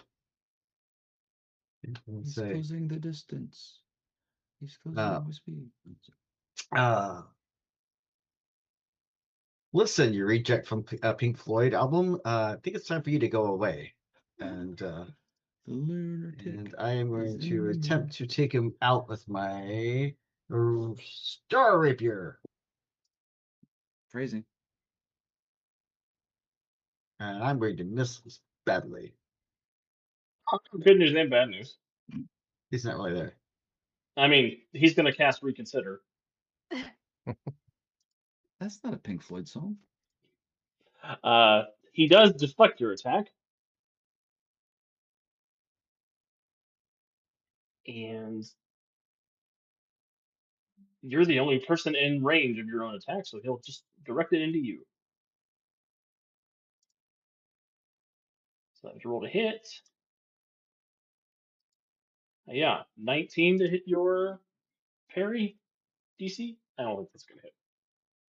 That misses. So you come out, the blade swinging, ready to send this reject packing, and you just get this mental idea that yourself would be a more intriguing target at the moment. But you're able to force enough of that psionic energy out of your head before you manage to hit yourself. Well, that's gonna suck. So that wasn't very nice of you. Where are your manners? Oh, I don't do manners. The moon is an uncaring entity. The sun burns, the stars chatter, but only the moon listens, and she tells me everything. She tells me you're a bad boy. Girla.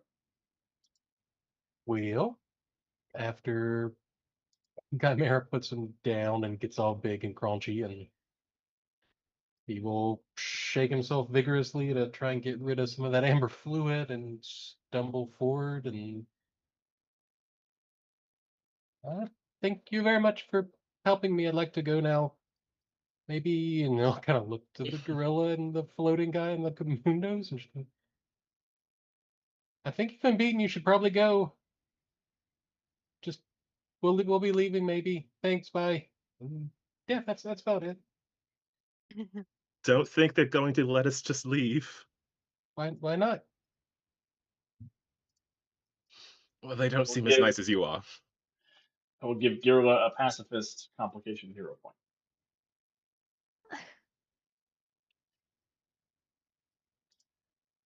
Anything else, Deuce? Ooh. Hopeful encouragement that we just end this as friends and move along. Didn't work? Yeah, I didn't think it would. All right, Aelin. Captain Crater is defenseless and immobile. Yes. Yep. That's All right. Well then, where we're she at. will pull out her own KTS-93 blaster. It will reconfigure into its own two-handed shape. This one is a sniper rifle. And she will say, Chimera dear, please move your head 3 degrees to the right. And I will take a sniper shot at the defenseless and immobile Captain Crater. Which still should hit. Well, good news. Stop. Reconsider. Do you have to be adjacent for a finishing attack? No. Which is why, yeah, this is technically a finishing attack because I just didn't need to roll. Needed to not roll a 1, barely did so. Oof. There's actually a better target, you think? Can I counter the reconsider? You could try to Okay. instant counter it with a hero point. You will try. You want to spoil all my fun. Well, I mean, once you lose the monologue. It's game over, baby. It's game over. I've been there. Oh, whoops. So now it'll be a post check of your psychic power and my psychic power, which this particular power is rank 13. Okay. I guess if I'm using, I guess most of her stuff is 12 because she's PL 12. So I guess D20 plus 12. Yes. Okay. I can do that. I did it. Yes. 28. Beat it by 10. You have reconsidered my reconsider. I guess So- I'll roll the DC 32 2. this check. Yes, you will. Yeah. 26. That's a bruising of days. What happens, Aelin? Chimera moves his head as an energy blast flies right past and smacks the ape directly between the eyes, And, cracking his head back into the helmet he's wearing.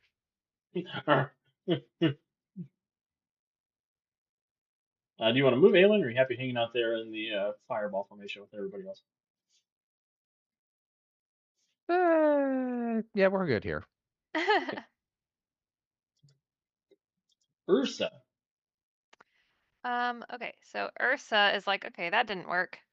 Let's try something else. And she takes one of the large pieces of like machinery or guns or whatever that's over in some other area, and she takes it and she lifts it up with her telekinesis and throws it into the ground and uses the pieces to as a telekinetic blast to shoot into all the enemies.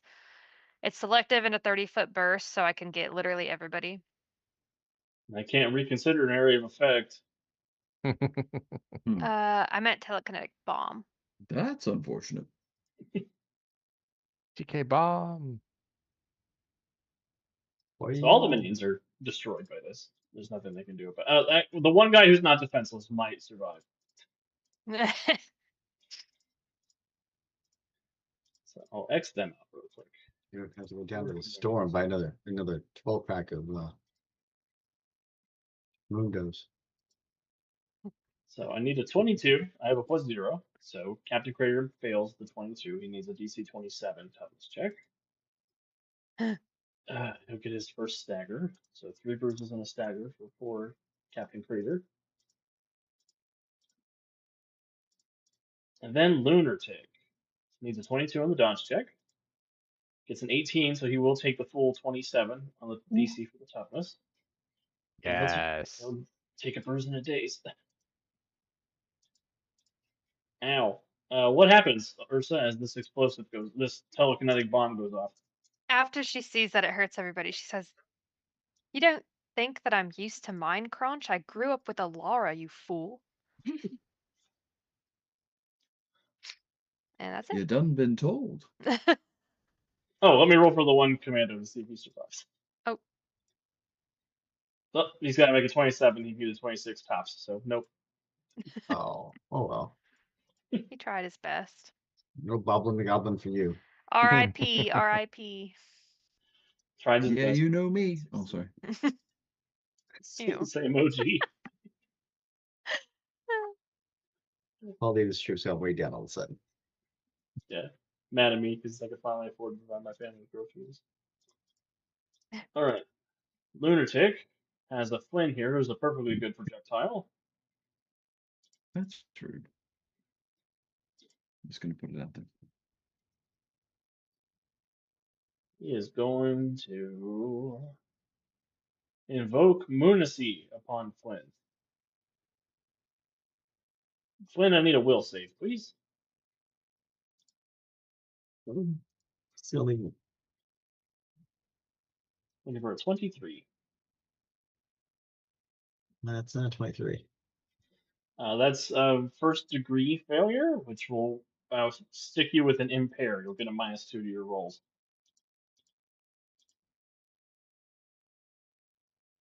As you begin to hear the echoing and screaming voices of the moon calling out.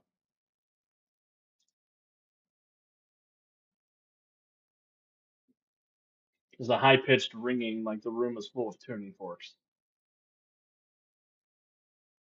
At least it's not Stevie Nicks. Damn. Oh, Sorry. Oh, Jesus. We're going to What's wrong hell. with Stevie Nicks? The whole moon witchy vibe is. Look, Jonesy's had enough. All you mofos better just back up. Ain't nobody His, safe tonight. He'll never his break days the will drop chain. off at the end of his turn. Never break the chain. Oh, Lord. It's worse than All right. Mundos. Chimera, you're next. All right. Maintaining a grab is a free action. Yep, and you can apply strength damage as a free action or as a standard action. as Standard well. action, yes. But before I do that, I think I'm going to take a move action to use my shapeshift abilities. If I understand my power level cap trade-offs correctly, my strength can increase by 2 and my stamina can increase by 3, and everything is still lined up in terms of trade-off.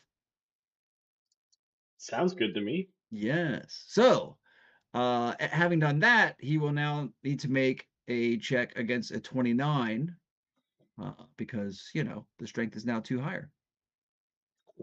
Are you doing a finishing attack as well? Can you do that if you're grabbing? I don't know how that works because I'm what's keeping him defenseless. So, I mean, I guess that's a GM question because it's a free action to maintain the grab. So I'm not spending an action to keep him defenseless. So, But you're maybe. spending a standard action to deal damage, which isn't technically making Isn't the it an attack. attack roll? Yeah. Right. Because I'm So- not making an attack roll, so I guess I can't Okay. make a finishing attack. And you can't use power attack on it, would be Correct. my thought on that. Okay. Because that would have been amazing to, bump the strength and then do a power attack. Here's a 39. Are you Whatever you want about it. what? No. I'm saying that's what the DC would be. If you Oh. could do the finishing attack and a power attack, you'd be looking at a 39 just by yourself. Oh, okay, yeah. So I I need thought a you were saying as well. 29. I'm like, he rolled that? What the? Here's a No. 39. Roll with a tiger. I'm done. I got a 20, so I'll take another bruise in a daze. Chimera, what happens as you physically crunch together? Okay, there's sort of a his form shimmies a little bit as he increases his density with the shapeshifting to become stronger and tougher, and then again, he's sort of the old Stretch Armstrong attack as he sort of just crushes in, sort of keeping Captain Crater on lockdown. Captain Crater is an unhappy ape. That's what he gets for letting his brain out in the air. It's the stuff that happens. But yet not a critter ape. He is a crater ape, but he's not. Aelin, the architect. All right. She is going to move and has an Arcanthian. She has fleet movement and can move 60 feet. Speed 1. Line. Just so I know where I'm going. Yep. I'm gonna go up next to Captain Flynn almost. Right about there. Get the architect in her sights. And let's see here. I want to double check that. Oh, yep, that affects that only. All right. The canister version of the blaster will switch over, and a fine filament will launch itself out of the nozzle as I string shot the lunar tick. So 21 to hit. That will miss. That will miss. Okay, doke. Stop rendering me immobile and defenseless. No. All the afflictions. That's what we do. Alara. Alara is going to stay in mental combat with the lunatic, but she is using this as a deceptive feint tactic to set him up for a different attack. So I will attempt to do a feint. Her thing is just she's like pretending to be in mental combat with him, but I think it's a distraction. Perfect.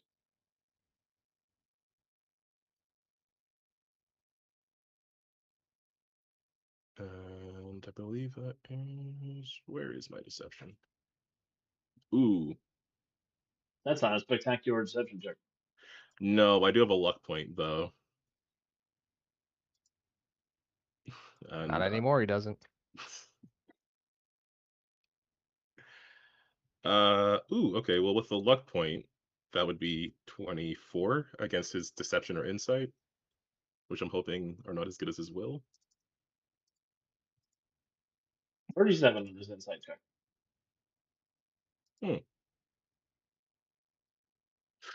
I don't know if I can hurt this guy. But I do want to fight this guy.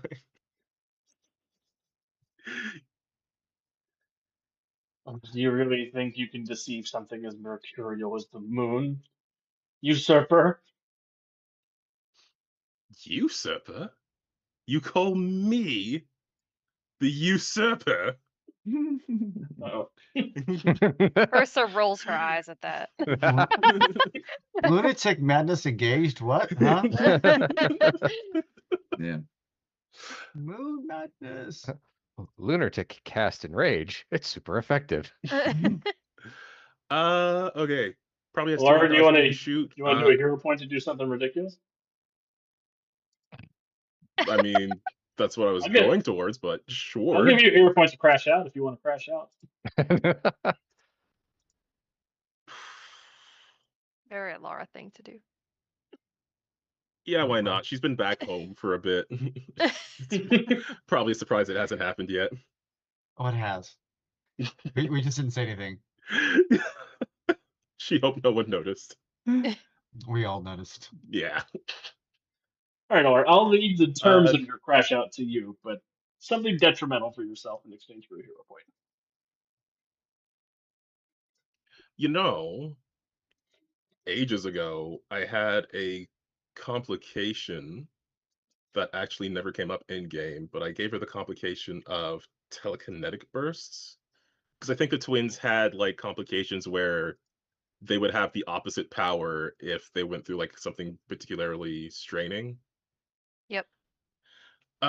So I think maybe one of those is gonna go off. Cool. Nice. Cool. I like that. Just to be a nice guy, I'm going to make it a 15-foot radius. Going to make it a 20-foot radius. Nice Hi, to Carla. Wait. Damn. The blue zone is for blasting and blasting only.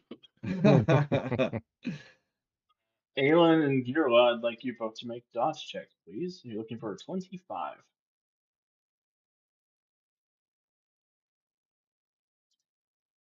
Was I in that? No, I'd have to do it with 5 more feet, and that feels disingenuous. Huh. Is it just Girla? I got It's a Girla 20. and Aelin. That's rude. Gonna make it a 30-foot radius to get everybody except Flynn and Architect. I can drag someone who's grabbed, correct? Yes.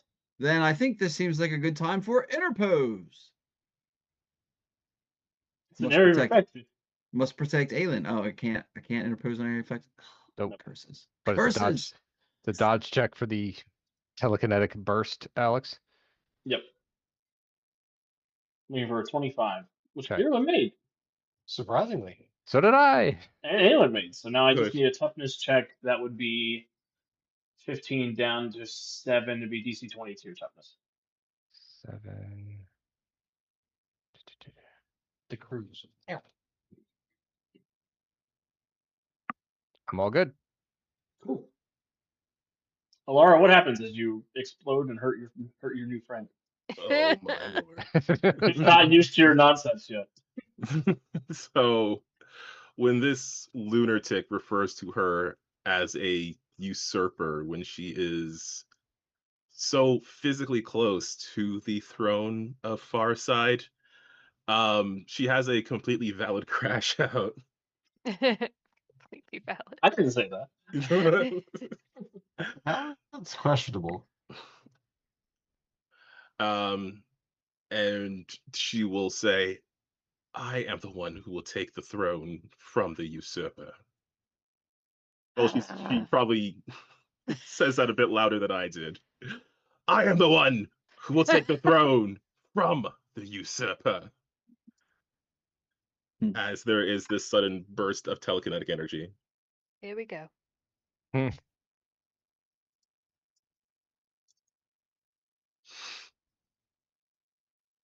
It gets it from your mom's side of the family. Is that Probably true? Probably true. Captain Crater's gonna get out of this grab now. Great. Jesus.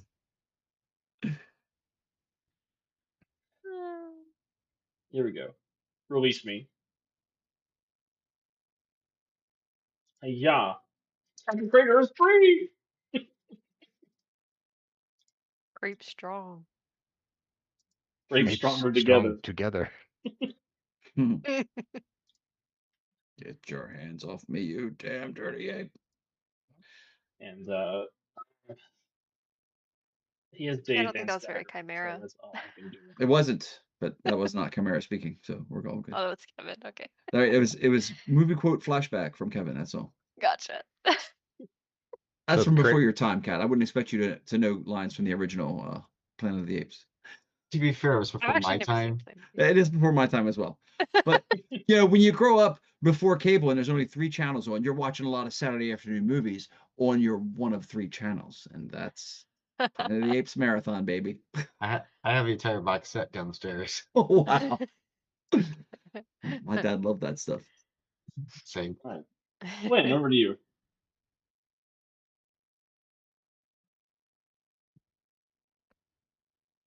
Your turn, Josie. Alex, Yeah, you keep I'm- cutting in and out. I'm debating. Why am I cutting you in said and out? That's you so said weird. we're on the we don't have full artificial gravity. We kind of have like moon gravity here. Yeah, it's moon gravity. Well, so what I would like to do is I would like to launch myself away from said lunatic. But as I've got skill mastery acrobatics, Perfect. and as I'm doing that, I'd like to turn around and throw a couple of my detonators and bounce them off the back wall and cause a explosion, which will drop just short of hitting my ally. Perfect. checked That's like a already. building kick explosion from the Old Spice commercials. Mhm. Building kick explosion. So he's probably not going to take anything from this, but there goes my detonator. Awesome. Is it a single target or a burst area? It's an area. So it's damage 5. Yes. All right. So I need a 15 on the dodge check. He makes a dodge check. That means I need an 18 on the toughness check. All right, roll 20. Calm down now. Oh my Haha. gosh. Yeah, I didn't figure I was gonna. I didn't figure, but it looked cool. So yeah. Yeah, It does look cool. it does. You kick off the low gravity. You sort of sail through the air. The detonators fly back. They explode, and his psionic force field sort of channels the flame around him, and he stands there, unmoved, but possibly impressed. Yeah. The detonators were originally built for taking out minions, so I didn't.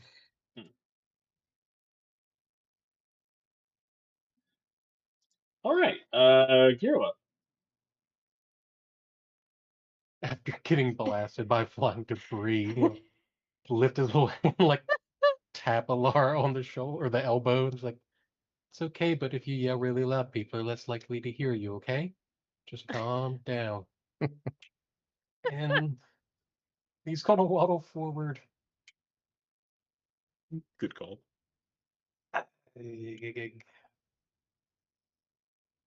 I don't know that they're dead, and we're going to hope they're not because that's just terrible. But I'm going to spend a hero point, and I'm going to power stunt my healing to make it area effect. And we're just going to try and stabilize the poor Kamundos so they don't just bleed out and die on the floor if they're not already dead. Not going to wake them up, just no more of the bleeding thing. Perfect. Give me a healing check. Sure. With Just be a that, d20 plus your heal ranks. yep.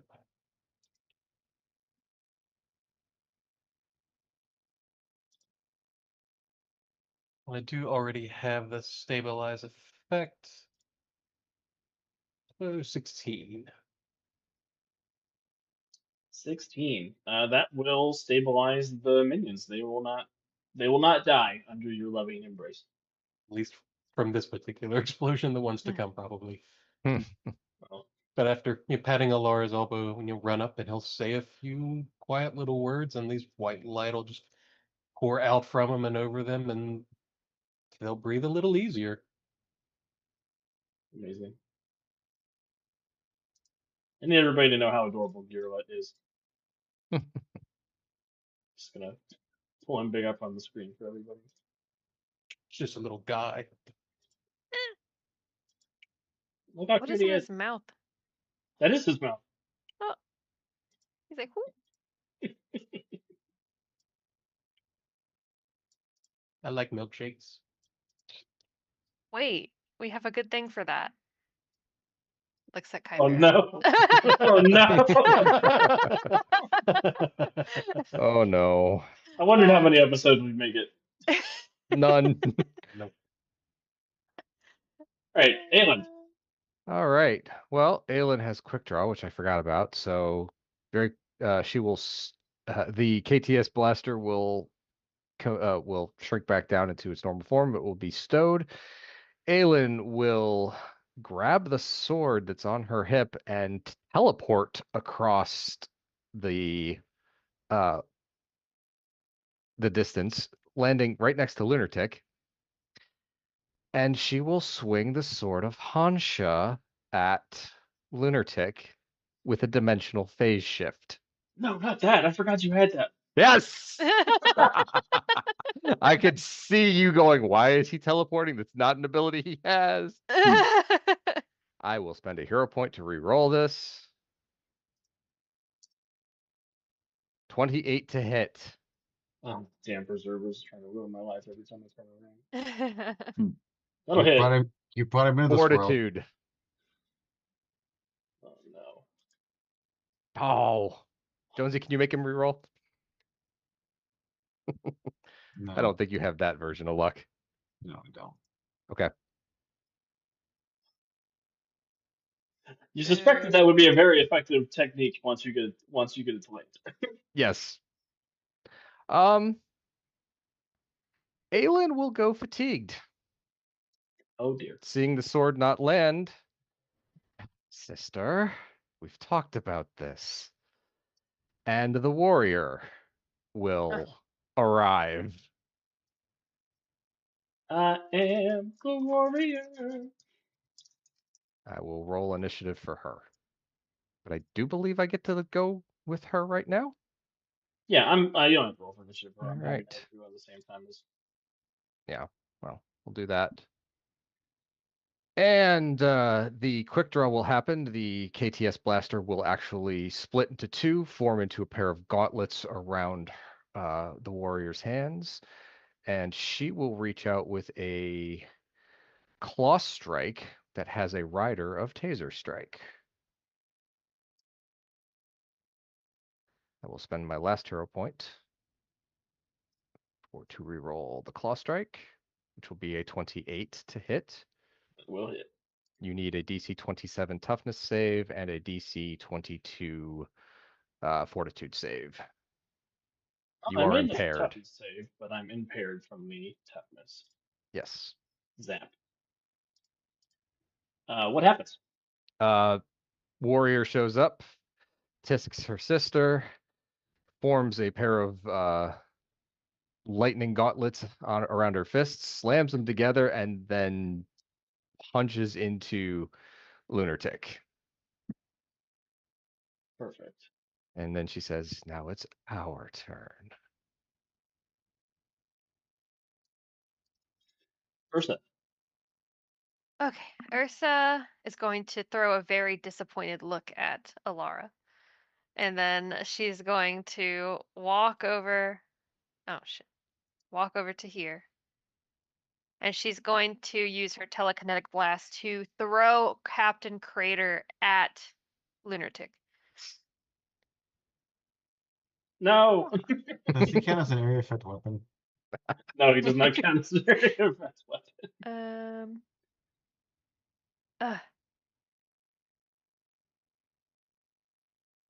Yeah. I'm going to use spend a hero point because I'm assuming that doesn't hit either of them. Does not hit Wait. either of them, no. But that monkey dope. Wait, isn't Captain Crater still defenseless? No, he got No, out of he his. freed himself with all that. That's all he was able to do was break your strength hold, but 27. that'll hit Captain Crater. Good.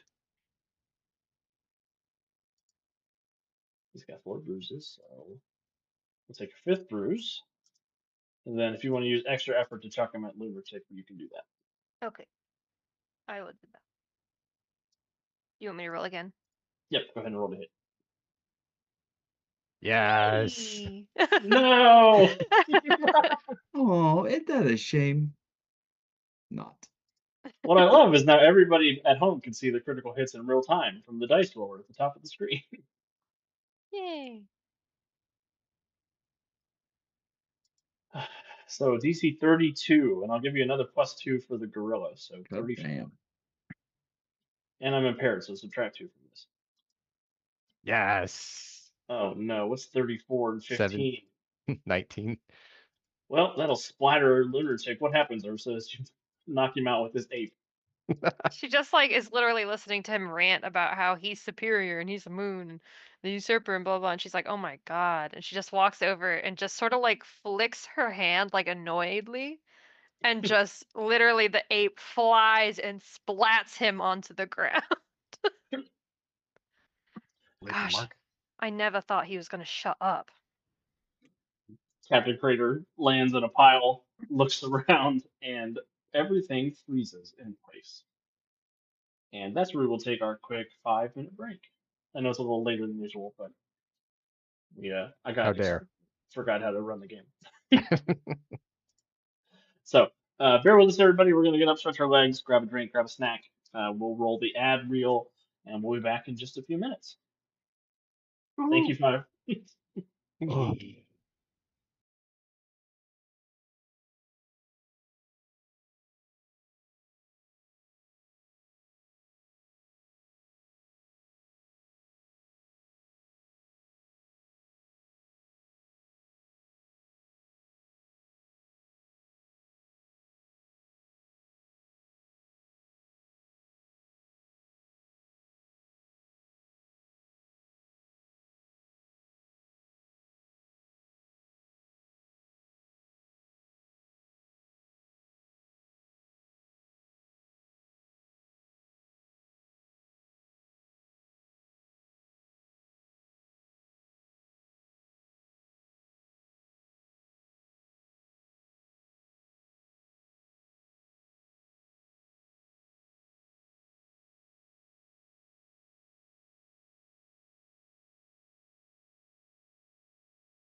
1. Hello, everyone. Welcome back. Thank you for bearing with us while we went off for our quick break. Hope you are enjoying tonight as much as I am, and as much as my players seem to be. The Guardians of Haven are back at their shenanigans. We've broken into an armory. We fought some guy named Lunartic and Captain Crater. We rescued an adorable little critter named Girla, and everybody's frozen. So, the frozen battlefield glitches, and the armory sort of dissipates, and you're all left floating in free space. Lights flicker, and you realize that you are in the air somewhere above Farside City. The dome is there. You could see billboards and comm systems and street lamps flickering and burning with this shimmering electronic avatar. She is glowing orange, has a bright, beautiful smile, and big, psychotic eyes. She has a sort of a silhouette of static and neon looming over the city like a god in pixels. She says, "Ladies and gentlemen, beings and beasts, citizens of Farside City, and all my darling viewers across the stars, do not adjust your set, do not blink, and do not look away. Tonight marks the premiere of something truly special." You see, rebellion's dull, heroics predictable. A simple fight in an armory? That's not even an armory, it's a trap? Really, Alex? That's the best you can do? Boring. Our beloved guardians deserve an audience worthy of their fumbling antics, so I've rewritten the script. I've raised the stakes, and I've given this moon the makeover it so desperately needed. Welcome, one and all, to Farside Fury. This city is no longer your home. It is my arena. Every street a stage, every rooftop a spotlight, every one of you contestants. The rules? Simple. Survive, entertain, and claw your way to glory. The losers get the only prize they've earned, elimination. The winners? Well, there may be a special prize in store for the winners. And she raises her hand, and Alara, you sense the presence of the Moonstone as it appears in sort of glittering in front of her hand. She looks down at all of you. Guardians, you wanted to topple Lady Lunar. Lady Lunar wants to topple all of you. How quaint. Now, dazzle me. Dazzle the galaxy and prove you're more than some sad halftime show. This is not about justice. It's not about freedom. It's about content, my sweet darlings, and you are the stars. And her form leans down, massive saucer blotting out the stars as the pixels of her body drip like confetti.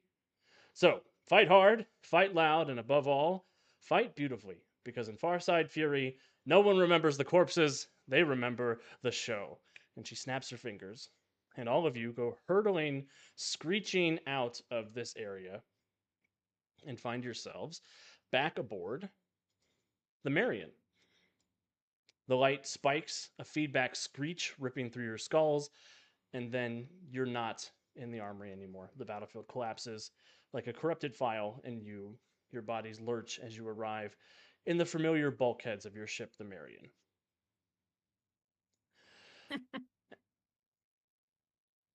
Does someone want to explain to us what just happened?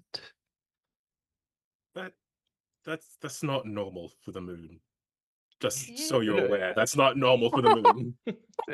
As if on cue, Aelin, the doors of the Marion slam open, and in stomps a 3-foot-tall ball of chrome and fury. It's some kind of robot with shoulder plates welded like football pads and a helmet that's been dented from 100 headbutts, and it has a whistle around its neck. And it says, "Attention, yahoos! Drop whatever sorry excuse for formations you're in and line up! You're about to meet the best damn coach in the multiverse!" He slams one fist into his chest plate, sending sparks flying as the growing letters Moriarty flicker into life. Oh my That gosh, stands- she's so cute. That stands for Multiversal Operator for Regulations, Instruction, Analysis, Risk, and Training of Yahoos. And guess what, jackasses? You're the Yahoos. And he whistles with his whistle. I think Yahoo's the worst thing I've been called today. Do you remember when I was the craziest person that we dealt with? From a far away. I'm sorry. Am I mumbling? Get in a line. Why? Because I'm here to whip you into shape. Why? What Because type of Toon shape? thinks that you're Toon programmed me to turn fumbling, half-baked, snot-nosed losers into warriors. What's a You- tune? Toon is the lady in charge. Weren't you paying attention? She didn't give anyone her name. She just ranted. Can we actually pass on this whole experience? I have a lot going on and I just don't want to. Oh, I'm sorry. You don't want to fight for your own survival? This is going to be the hardest job I've ever taken on. I'm supposed to turn you into entertainment, drill you into your headliners. But from the looks of things, you'll be dead, and judging by those scrawny things you call limbs, and that sad sack performance you put up against Lunatic. This is interesting, sisters. He's autonomous, yet. About No. to be the airlock. Yeah. Not all of us failed against Lunatic, thank you. And she'll just sort of look over at Alara. Ooh. Yes, I lost my temper. I didn't know shit throwing shit was one of her powers, but I think we did notice that, sister. Thank you for pointing it out. Okay, well, I guess I'm going to stand in this line while this very small little robot thing yells at me. You do know that a line doesn't have to be straight. It can be curved, it can move in multiple different directions, and it would still be considered a line, says Architect, as she looks over the robot and kind of does the anime everywhere on him as she's inspecting him. Oh, you think that's cute? You think you could beat me with basic geometry? I'm a champion, Yes. goddammit. Not from the dent in that helmet, you're not. I'd say that's several dents worth of of at least 5 newtons for each hit. Your circuits are scrambled, my dear sir. Ooh, Captain Flynn, you should duel him. That would be so fun. Use your little rapier stick thing. Your stick thing.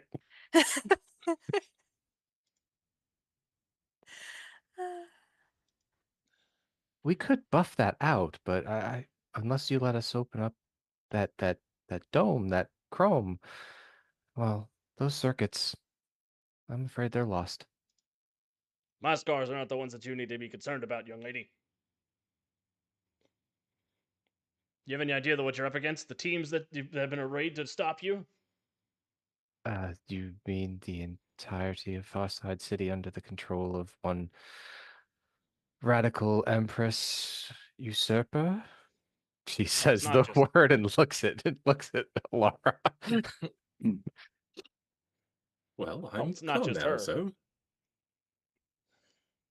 There's a lot of teams competing against you all. And there's a lot of businesses angling to sponsor for you all. And we only have a little bit of time before the broadcast goes live. So I need to tell you everything that I can tell you before things get started. we should Well, probably then- begin now before we put you in the airlock for trespassing on my ship. At that point, I'm going to Oh. peek out from behind one of the bulkheads and go, apologies. Sorry. Thank you for the help. Does that Oh. mean I should go? oh, Oh no, you're part of the ship, part of the crew, son. Just met them, but thank you.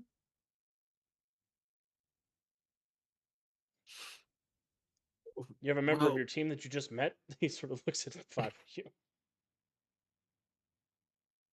it's complicated. So, what is all this? Teams and sponsorships and broadcast? Perhaps you can explain it before, as the captain said, airlock. Tick tock, tick tock. Yes, you could throw me out the airlock if you want, but your ship is on the ground, so the airlock is not as big a threat as you think it is. That's the symbolism more than anything, really, says Architect as she walks back to Aelin, and she and warrior will kind of merge back into Prime. Well, Yeah, I was gonna like wander up to Aelin, just almost in awe, like looking and not quite poking, but like wanting to. It's that it's like just The curious as ears, can be. the ears flatten, and she gives you that fox death glare, like "Don't touch me, fuzzy thing. You're taking attention from me." There is no touching, but it is intently staring. Just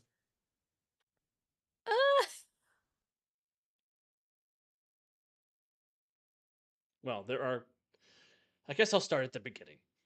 Toon is a preserver AI who has been tasked with providing entertainment to the universe, and she has selected your world as the setting of her new game show, Farside Fury.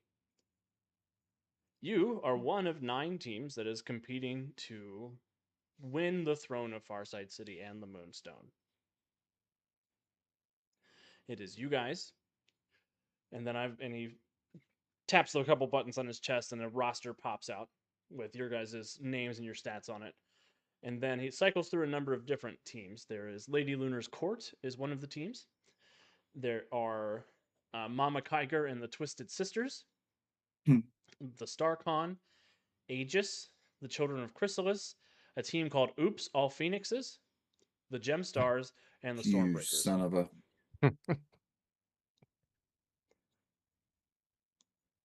And then the Guardians of Haven makes 9. These teams will be competing in different death games set over the course of the next few weeks. If you survive your death game, you move on to the next round and get to compete against another team. The games will be different every time. You will also have the opportunity to meet sponsors, and I have a list of sponsors that are already available.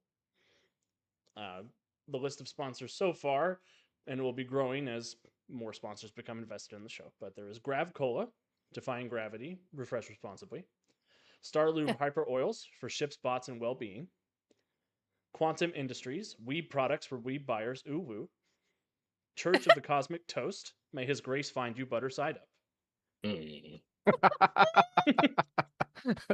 The groan from Alara is great.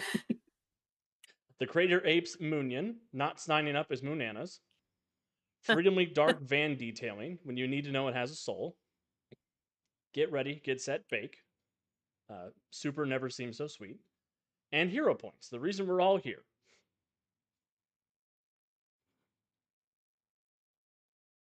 And for your information, they have sent you a complimentary loot box to get your first loot box opened. Loot box? Loot box? Yes, there's a loot box. And he presses a button, and there is a burst of confetti, and a box appears on the ground in front of you. Sort of a glowing chrome. Looks like a treasure, like a Christmas present. Captain?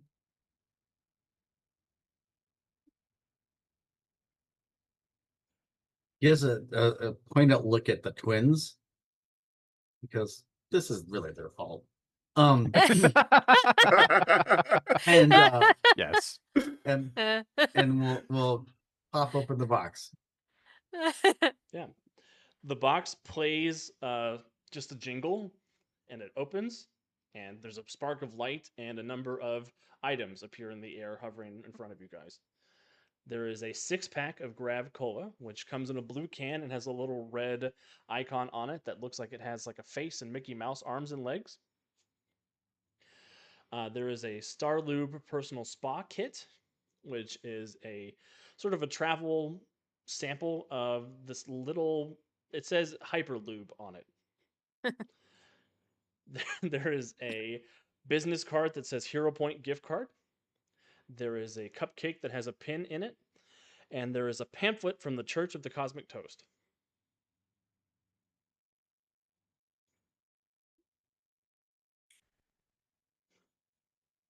Ursa picks up the Cosmic Toast pamphlet. There is a picture of Toasty on the front of it. Ah!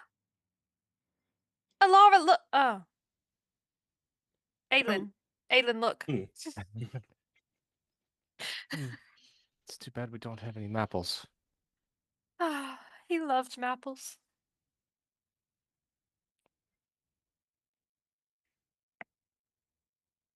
How are we supposed to win these sponsors? You have to be entertaining. And you'll have opportunities to meet with them in between the death games. They'll have representatives that you can speak with who can determine if your goals align with their goals. What are their goals? It varies from sponsor to sponsor. And you can't tell us about any of them, or That is not in my programming. okay. Moriarty. And out of curiosity mostly, what's stopping us from just going off and killing Lady Luna ourselves anyway? Oh, we highly encourage you killing Lady Lunar within the games. And outside of the games. Now, if you try to violate the games, Toon will destroy you.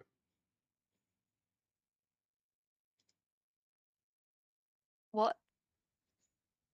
Wonderful. Destroy us how? Oh, she has a lot of different ways she could do it. She can delete your Hero Lab file. She can destroy the Roll20 table. She can come over to your house and unplug the internet. We're sorry. None of these words you're saying are making Not all sense of you. to us. She'd have a really hard time getting to Flynn's house to turn the internet off. S- We're fairly. She'll look back at Chimera and Captain Flynn. We're fairly certain that he's several circuits short of a full motherboard. Oh yeah. But he is working for Preserver AI, so that also is probably malfunctioning barely. There's Okay, nothing well, wrong with my mother, Aelin. My mother is great. Well, can we get this over with then?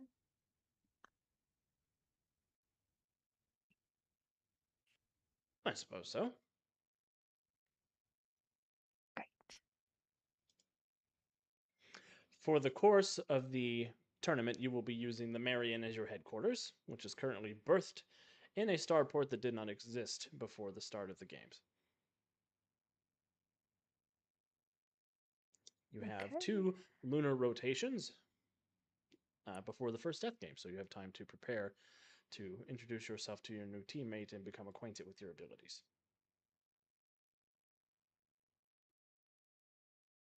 Aelin looks down at the one trying to touch, not touch. Are they in there?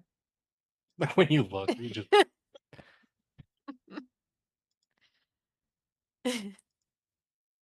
And what was your name again?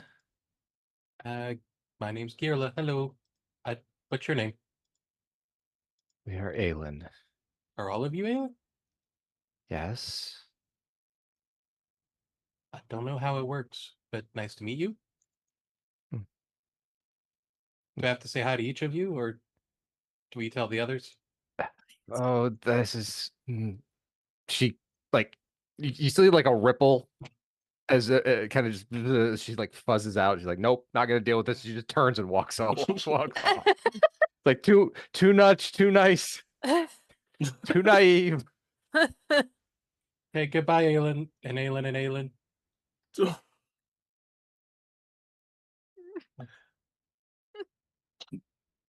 Oh no. Moriarty, if this is some sort of broadcast, on are we being filmed the entire time?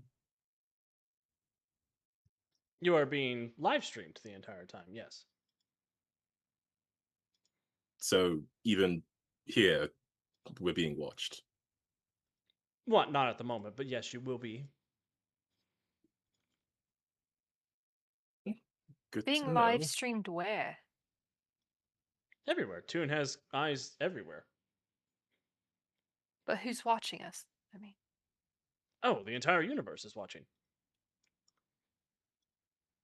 This program has been broadcast to over 95 septillion living beings before. And that number only threatens to go up. How come I've never seen anything like this, then? If she broadcasts to the universe every time. Well, do you still have cable? We had Mabel. Ah, we weren't broadcast on Mabel until recently. There was a bit of a rights issue. Oh, that makes sense. We don't get anything good on Mabel.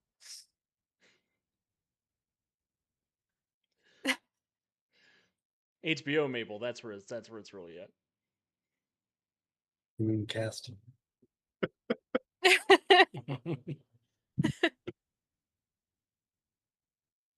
You all also notice that you have a little glowing icon in the bottom right of your perception.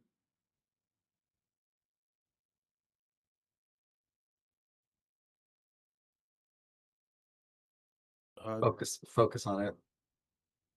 It clicks open and it says that you've received an achievement, Flynn.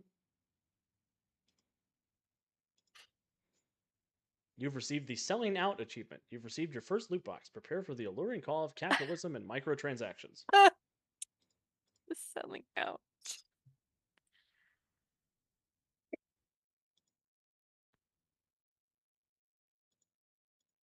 And you'll notice that each of you have acquired this achievement. And you'll notice in Roll20, you have an achievement handout for each of your characters that will be routinely added to. Oh my god. Oh my Where is this in Roll20? So in amazing. Roll20, you go to the top right, you can see Folder the little called- journal with the star on it. Click on that, and then you should see Oh, okay, there it is. your achievement handout. That's awesome. Oh boy. Oh no. I'm just spinning in a circle, almost like a dog trying to get its tail, looking for a camera. Oh. Now, before we lock in your team, I do want to ask if there are any other members that we should consider adding before the roster is locked in. And we should give you time to absorb this information while I go forth and discuss a couple of the modifications we need to make.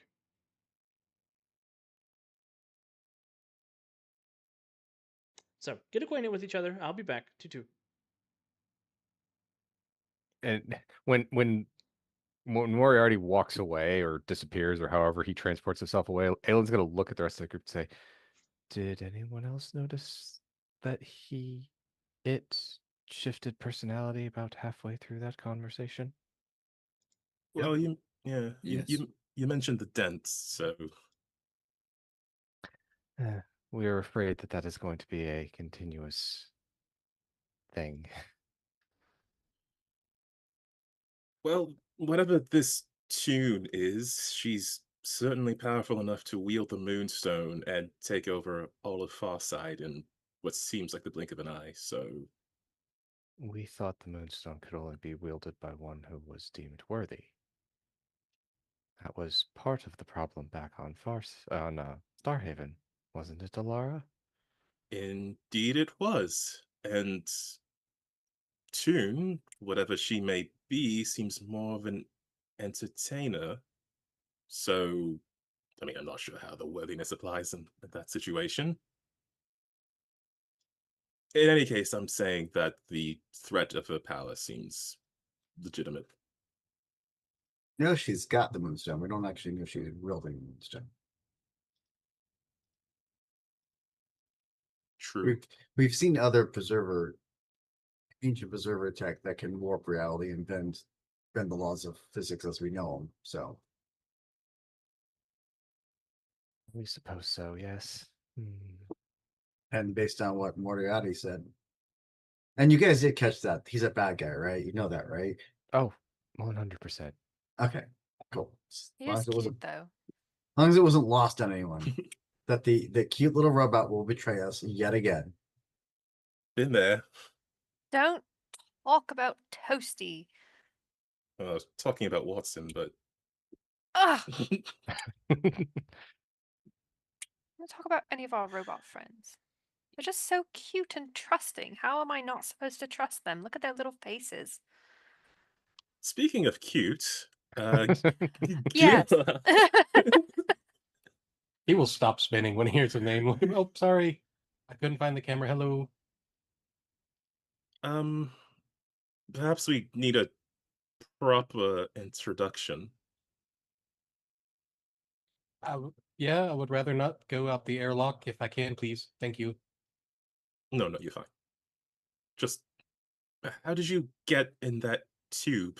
You mentioned trying to help someone. Well, I can feel when people are hurting, and I felt somebody hurting, so I went to try and help, and they seemed unhappy that I was trying to help them. They're people just like the ones that were in the room. Ones with the big monkey. Hmm. You know how And they got hurt? I don't know, but they didn't seem to like it when I tried to help him. And so they took me away, and then it got and put in the dark room.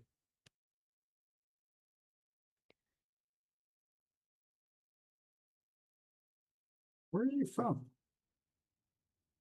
A little planet, and kind of my first time leaving. I was curious to see all the different things. Like, I've not seen an Aelin, and I've not seen a U, and I've not seen a U. Points at Chimera. So There I are wanted many to see- Chimera units. Perhaps you are mistaken. I think I remember you, but I don't remember you. We aren't on Starhaven, Chimera. It is possible he hasn't seen a Chimera unit. I haven't seen many things outside of my own people, but nice to meet you. Unfortunately, Gila, it seems that we are not going to be able to send you home until after these games are over. So it seems like you're part of the team. I'll do my best to help, and thank you. Just stay behind me, little guy. Stay away from her. She nods towards Laura. Hmm. Yes, and I apologize for my outburst earlier. It's okay. Sometimes you gotta breathe. Real big, deep breaths. Makes you feel better. I'll try that. Do you think the metal person was telling the truth that you have to kill people? That doesn't seem right. I mean, I imagine that's going to be the situation we'd be in regardless of the show. We won't really on Farside for vacation. Well, I think you have to kill people, though. We do if they try to kill us. Maybe, or maybe you can find another way, but we'll see. If we get in a fight again, what are you going to do? Because it seems like we're going to be getting into a number of fights. We are going to be targeted by at least these 8 other teams. Well, if anybody gets hurt, I can help.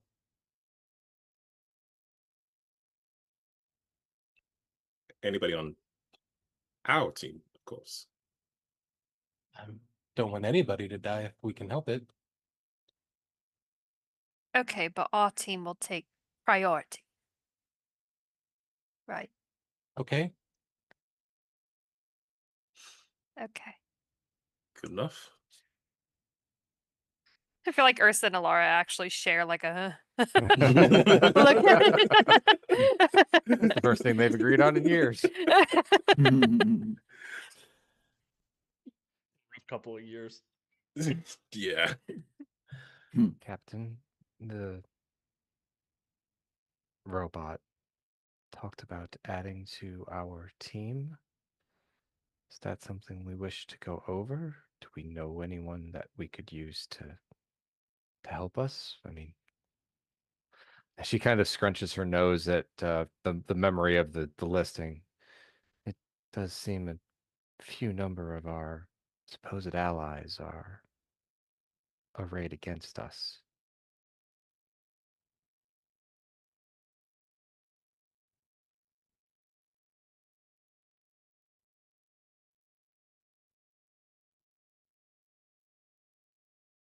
We could maybe see about those heroes we met in that strange, shadowed land.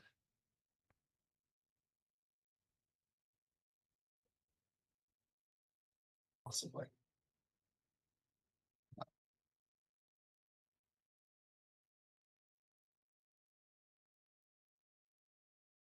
Are we allowed to bring anyone? We weren't given any specifics. That strong blonde girl would be very helpful.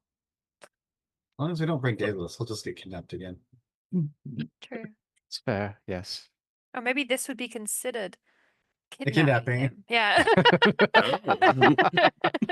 We kidnap him. Turns around. I don't know if this popped up, but Ursa and Alara, you both got an achievement. Oh. I hit show to players, but I don't know if that means it popped up on your screen or not. Do you have like a list of achievements and you're just waiting for them to happen, or are you just making it up? I have a little of A, Both. a little B. I was like, both? Both. Who needs family counseling? Wonderful. It says Sister Act. Wow, you actually managed to agree with your sister about something, even if it was just corrupting the innocence of a sweet little pacifist fluffball. Who needs family counseling? Sheesh. Just so everyone knows.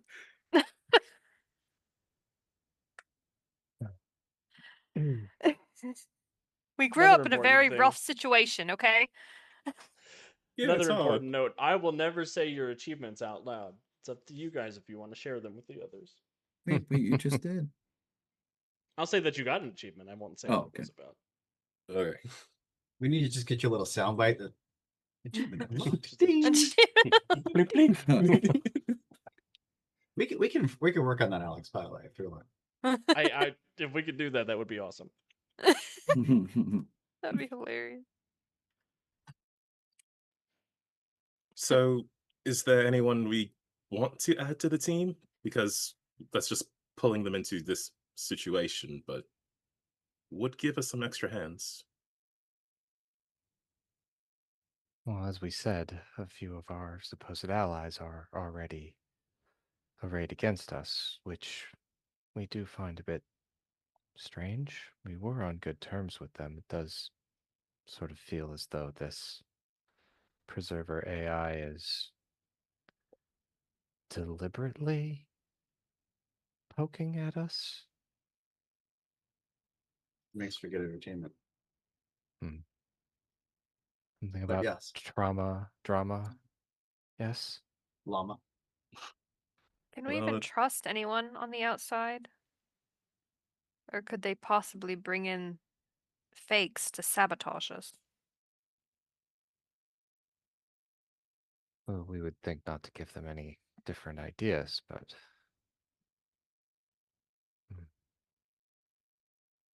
I suppose we'll have to talk to Moriarty some more.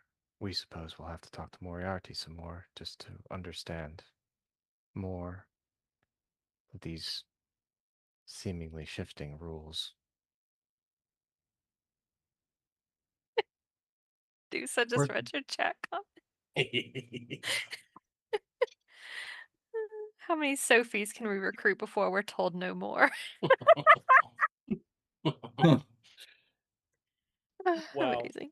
Team so many Sophies. We are Sophie. And now Alex is kicking himself for not thinking of that as a team arrayed against us. The Sophies. He was too excited to have the Phoenix team. I Who's thought all Phoenix's Phoenixes? was too good. I'm sure one of them is a Sophie. You'll never know, but they are now. I'll never tell you if it was on purpose or not. Yeah. I'm trying to remember everyone that was on that list that he mentioned as the rival teams, but Mama Kiger and the Twisted Sisters, Aegis. I think he put those handouts in the. Starcom. I should put the other Starcom. teams in. I did the sponsors and Oh, Sponsors. sponsor lists, but okay. So we had It's Mama us. Kiger, I can't remember all of them. us, Mama Kiger, Aegis, Lady Lunar's Court, Oops All Phoenix. I don't remember the other four. Stars. StarCon, Oh. the Chrysalis team, the Gemstars, and the Stormbreakers. That's 9. sounds like crossover episodes to me. I mean, no, sorry, was that a lot? Oh wait, Calvin's got to play 3 characters now. Okay. It's happening. It's happening. Oops, all Calvin. Calvin. That would have been funny.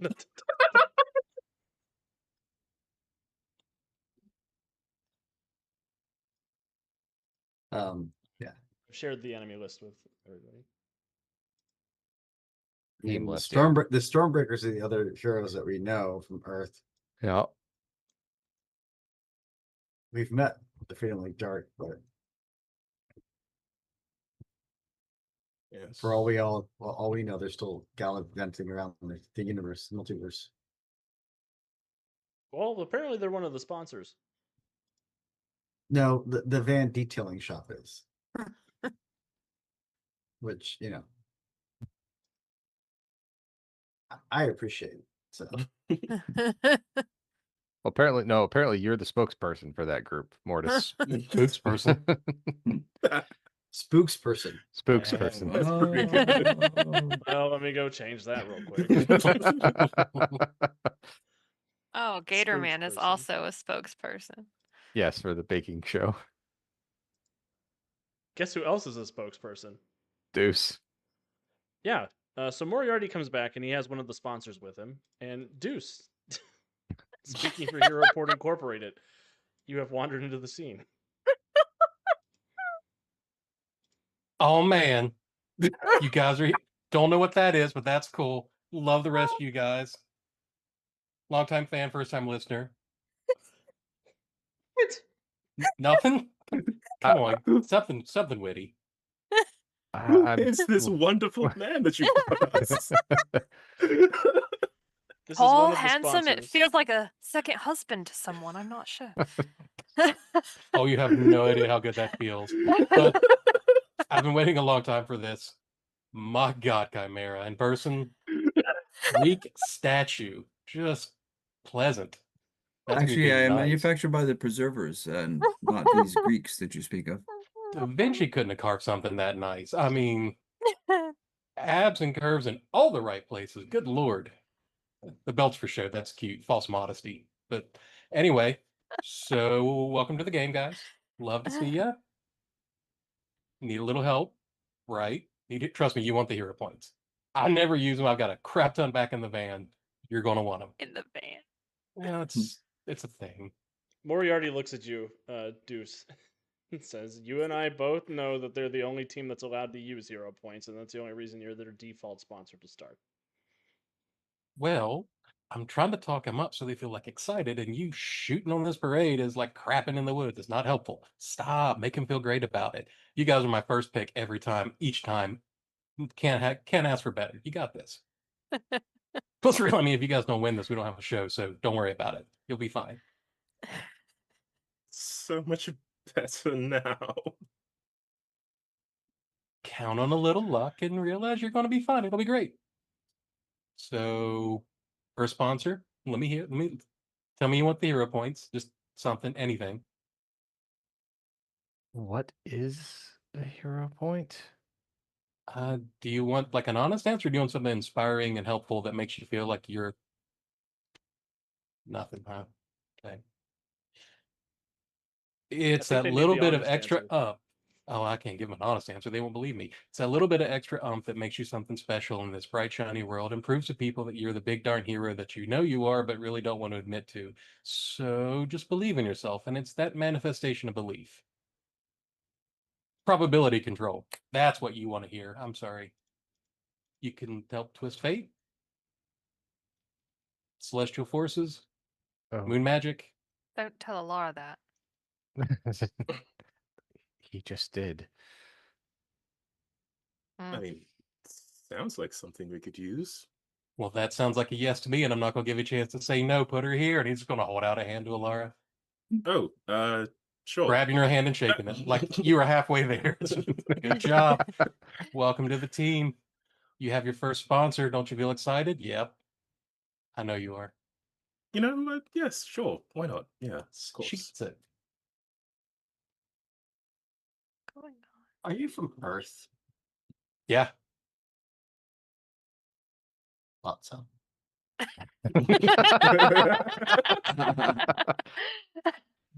Smell like underwear hanging out? Do I have like a tag or something? It says from Earth. Mhm. Is that how Earthlings label their underwear? Some of them. There, some of us aren't right. Some of us are. That's the thing. They, Huh. there was one or two that. She looks at Captain Flynn and kind of shushes. But she gives him that kind of like naughty, yep. I know what you've been doing back there, Captain. Girla, you got an achievement.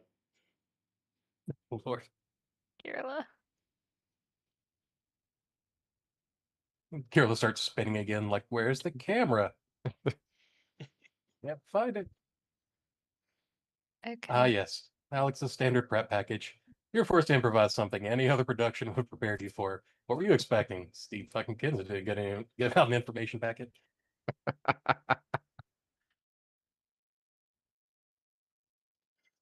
So Okay. you're a sponsor and you provide us these hero points in exchange for what exactly? You know, just shout it out sometime. Do a little pizzazz. You know, over the top. It makes the show look better. And I'm watching, so I want to be entertained. So, yeah. You know, if you throw out a For the Deuce out there, it'll be great. Throw out a Kevin fact. You don't even know who that dude is, but trust me, it's great. Gets a kick every time. Throw one of those in there. Make a Herbie the Love Bug reference. There's a lot of inside jokes that you don't know, but just roll with them. So, Sponsor Deuce, you have provided the first sponsor challenge to our players. There is a reward on the line where you can start every session with 2 hero points if each of you can give me a Kevin fact in the next episode.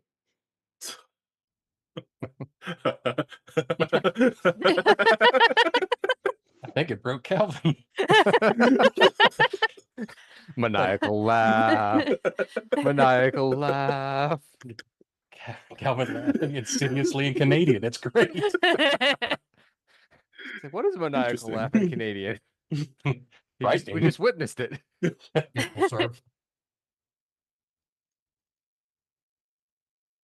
We really So, don't have a choice in any of this. Then this is what's happening. Yeah, big damn heroes. Pretty You much. got this.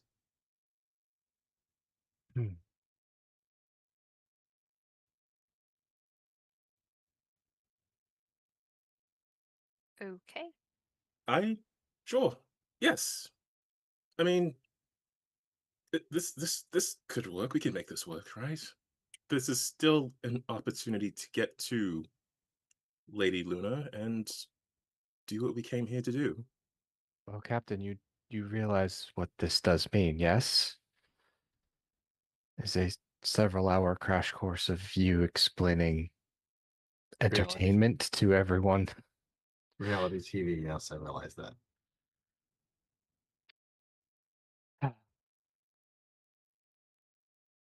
Start with road rules. It'll make the most sense. well, I think that's enough from the sponsor segment, and Moriarty will start shoveling Deuce out of the room. Bye. But, Bye. but Oh, give you a tour next time.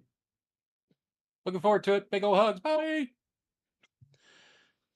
So, have you thought to include anyone else in your team, or shall we begin? What are the limitations? Who could we ask for?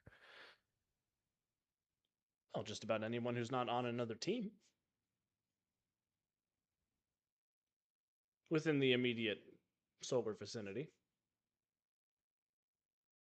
Let's make Kenson's head explode and ask for Centurion. Can I ask for dead people? Oh, unfortunately, you cannot ask for dead people. They have to be Hey, to participate. Phoenix is dead. He's got a whole team. I call shenanigans. I think there's an implication there. Yeah. Oh, Hmm. it's more than an implication. If not in the name. Lied to again. Aelin, Lighter tone and Phoenix is dead. Aelin will look at the twins and go, "What about the other one of you?" Ugh. Astaria? Wait, No. That was that did you her guys name? have another one in there too, like Aelin? I No. as We are far, separate. but as far as we know, she's not on any other team, and she has knowledge of Lady Lunar. Perhaps we could use that. Or she could be working for Lady Luna on the inside and betray us all. Betray us all, and she'll kind of eyes shift to Alara and back to Ursa. Yes, I already have one betraying sister. I don't need a second one. Now we've got a full Game of Thrones. I recall she was somewhat helpful last we saw her. Oh, you would be on her side, wouldn't you? I'm not taking a side. I'm just saying that That's what you're doing right now. You're taking her side. no, Aelin makes a good point. She may be You never knowledgeable. agree with me. I Do whatever you want. do. Aelin's kind of preening at the praise. I agree with you at times. You know, when you said I should take the pistol from that pirate, we agreed on. Well, whatever. Ursa is just not even looking at Alara anymore. Ursa, you got an achievement. Oh god. Burn! You hurt another character's feelings and they totally deserved it. I'm good at that one. It's weird. It's only one person that I achievement can feel be. like there's a fair amount of snark in these achievements. I'm just gonna put it out there. Oh boy. The next You achievement You have is- no idea. Yeah, you have no idea.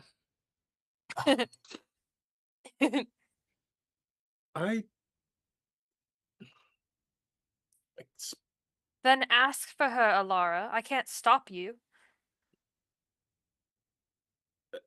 Well, if you don't want to do it, Oh, now you care about my opinions. Interesting. Aelin, ask for my freaking stupid clone sister thing. Staria to be added to our team roster.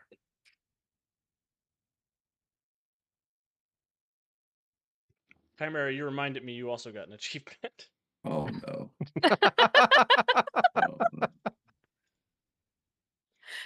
I love these. Come on. Read it. Read No it. pants dance. You started the death game wearing no pants. Bold choice. Oh Christ. That's why you're my And we're first off to choice. a roaring start. There you go.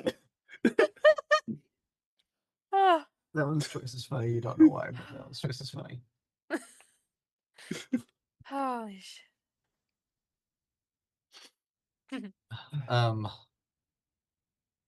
So is that a no on Astaria for the team? Oh no, that sounded like a No, yes. I yeah, asked. She asked for. That okay. I'm overruled. We lost. Your mic's not picking you up all the time, Alex. Well, what the hell? There you go.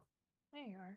Got that big It's fancy doing- mic and it's only a part timer. Oh jeez. You know, it's getting old. It's probably tired. Buy it from Kevin. I understand. Um, No, out of game Yeah. snark doesn't get you achievements, dude. So settle down down I'm not here for the achievements. I'm here for the good time. there. That's a Flynn achievement.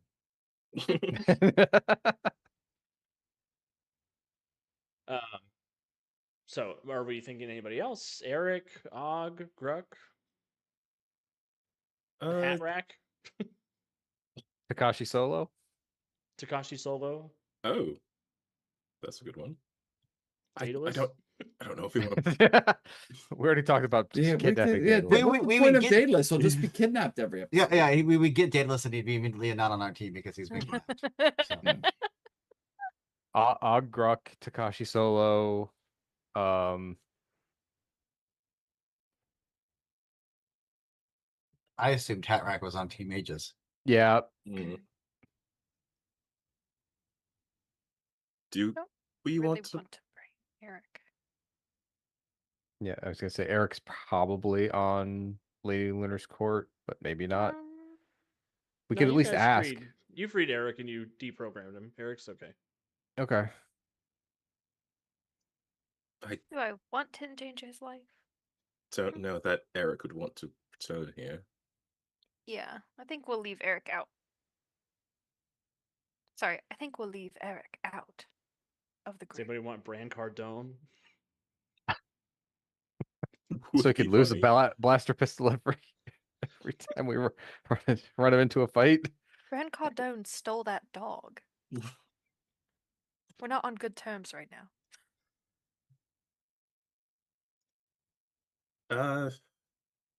If we bring Gruck, then that means we have to bring Og, and I worry about him.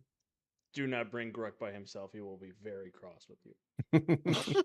No, So no. Moriarty will say. What are their skills again besides Gruck being Gruck? Abrasive. They're both genius inventors. Og is super strong. They're kind of like Groot and Rocket Raccoon, power Yeah. level wise. We think they would be a Gruck good is addition. Rocket? Yeah, Gruck is Rocket in this instance. Lots of big guns, lots of potty mouth. What did you say, Aiden? Well, we do think that wouldn't be a bad idea. This seems to be. I've seen some of the reality TV that Captain Flynn has from Earth. This, while a lot more violent, does seem to be around the realms of ostentation, I think is the right word. It's as much a show as it is. It's as much about the show as it is about getting things done. So we And- should add in all the people who would cause extra drama. Not necessarily what we were getting at. We think the ability to. Is flair the right word, Captain? I don't think so. To have flair to what we do would be beneficial.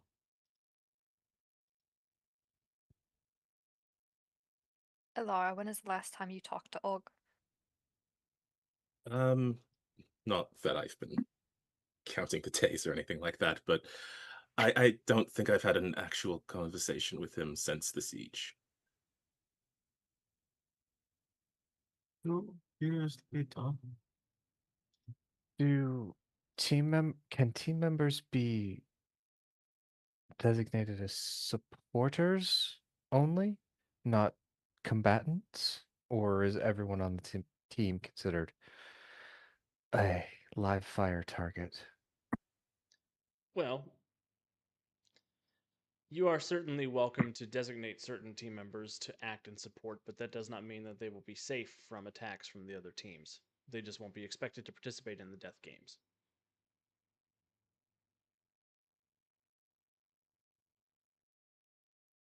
But if you were I'll to leave lose it a to you. death game, they would also be executed. And then you haven't talked to either of them since the siege? Well, I mean, there's been occasional words, and he sends me messages and more of those rectangles. I've not quite responded. The worst thing you can say to a friend is nothing at all. Yeah, Mm, there's thank you. several bitten lips in the room because I heard Flynn groan. Aelin's like, It's not. You know, he's. Perhaps we don't pull them into a life and death situation. Then we think that might be overstepping our bounds. And there's only so many bunks in the ship. I'm just gonna. Oh, I mean, I When has that might have bothered a. anyone in the ship before? I might be able to help somewhat with the space issue. Look at Flynn wide-eyed. Do I get a bunk? Oh, we have room for you. Okay, well, we'll leave it up to Alara then, as she's the one who will be dealing with internal turmoil. Oh, yes, I actually found myself lacking in internal turmoil.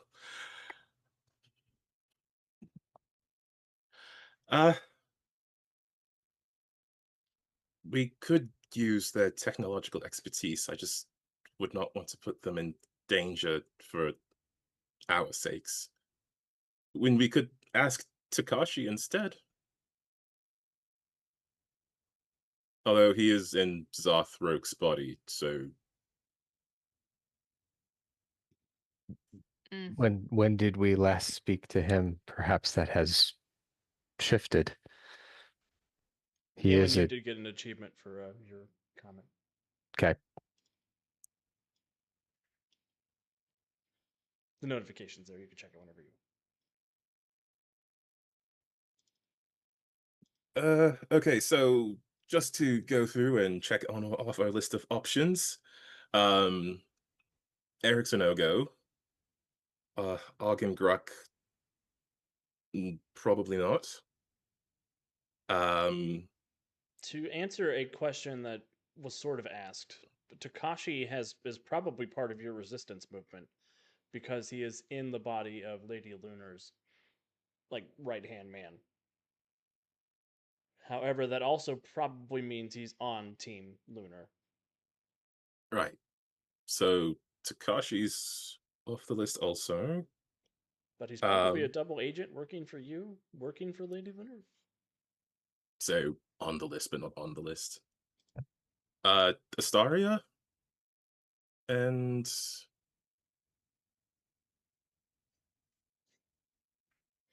who else do we know that we want to throw into a death game? Word Maximus said, get some people who suck so you can vote them off the island. Who do we know that we like enough to ask for help, but we're also willing to throw into a death game? And who's not already on another team? Yes, all of those qualifications. Mama Kiger was my first thought, but So she has a team. Again, the allies as enemies bit is not sitting well with us.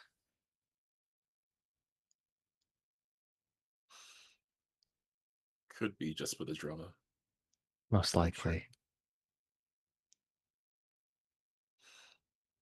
Well, hopefully Og, Gruck, and Eric can do some good from the outside. Affected at all. I don't know how much they'll be able to avoid this. Okay, well, we'll bring our traitor sister thing in. And anyone else? No? Just traitor sister clone girl? Okay. We really don't think asking Og and Gruck if they haven't been in contact with us for so long to put themselves in harm's way. We already did that once before, and well, that didn't end up well for most of us. No. And honestly, even if we had the chance to ask them, I can imagine what Og's answer would be. Moriarty's question about comment about they would still be executed if we lose did not set well with me with Rasputin. Correct. Yep. Can we have Moriarty on our team? I am on your team. I'm your coach. But can you like be in the game? I'll be Can you on. I'll fight? be. Of course, I could fight. But I don't know my if I knew. role is more observational and instructional. But can we volunteer you to be in the fights? You said we can pick anyone that we know. He looks up into the sky as if he's receiving transmissions from above. Yes, yes. Apparently, you can ask for me to be on your team. Perfect. What do we think? So, Astaria and Moriarty. Perfect. Well, at least with Welcome aboard. Moriarty. Now you don't have to worry about going out the airlock. You hear Just- something power down inside Moriarty, and there's a voice that said, "Duplicity subroutine disengaged." Oh, We good. could just throw him and all of in front of all the damage. It's perfect. It's like a little shield. Seems really mean. You'll Well- get used to that. Yeah, maybe. I don't think that this little white monster thing is going to like me. Well, with Moriarty on your team and Astaria being asked for, is anyone else? Is that the whole list? Can you give us until next week to make the rest of the decisions? Because there's a lot of people we could just probably start naming off that we might not think of right in this moment. I'm okay with that. Okay. Yeah.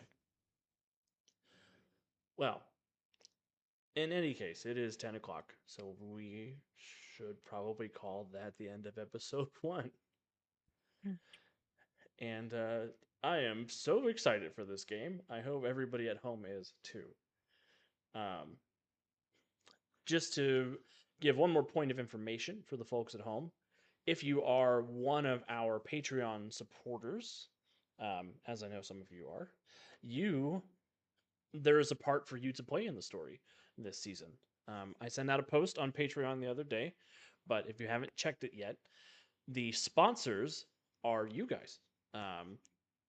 I have opened up some of the sponsors to be available as if you want to role play as that sponsor and help me come up with the loot box ideas or help me come up with challenges to give our players from the sponsor, and to add, come up with questions for the sponsors to ask them in the interview segments when they come up. That's a great opportunity. So, and I want to thank you guys for supporting us over on Patreon. I want you to have your fingerprints on some of what we're doing.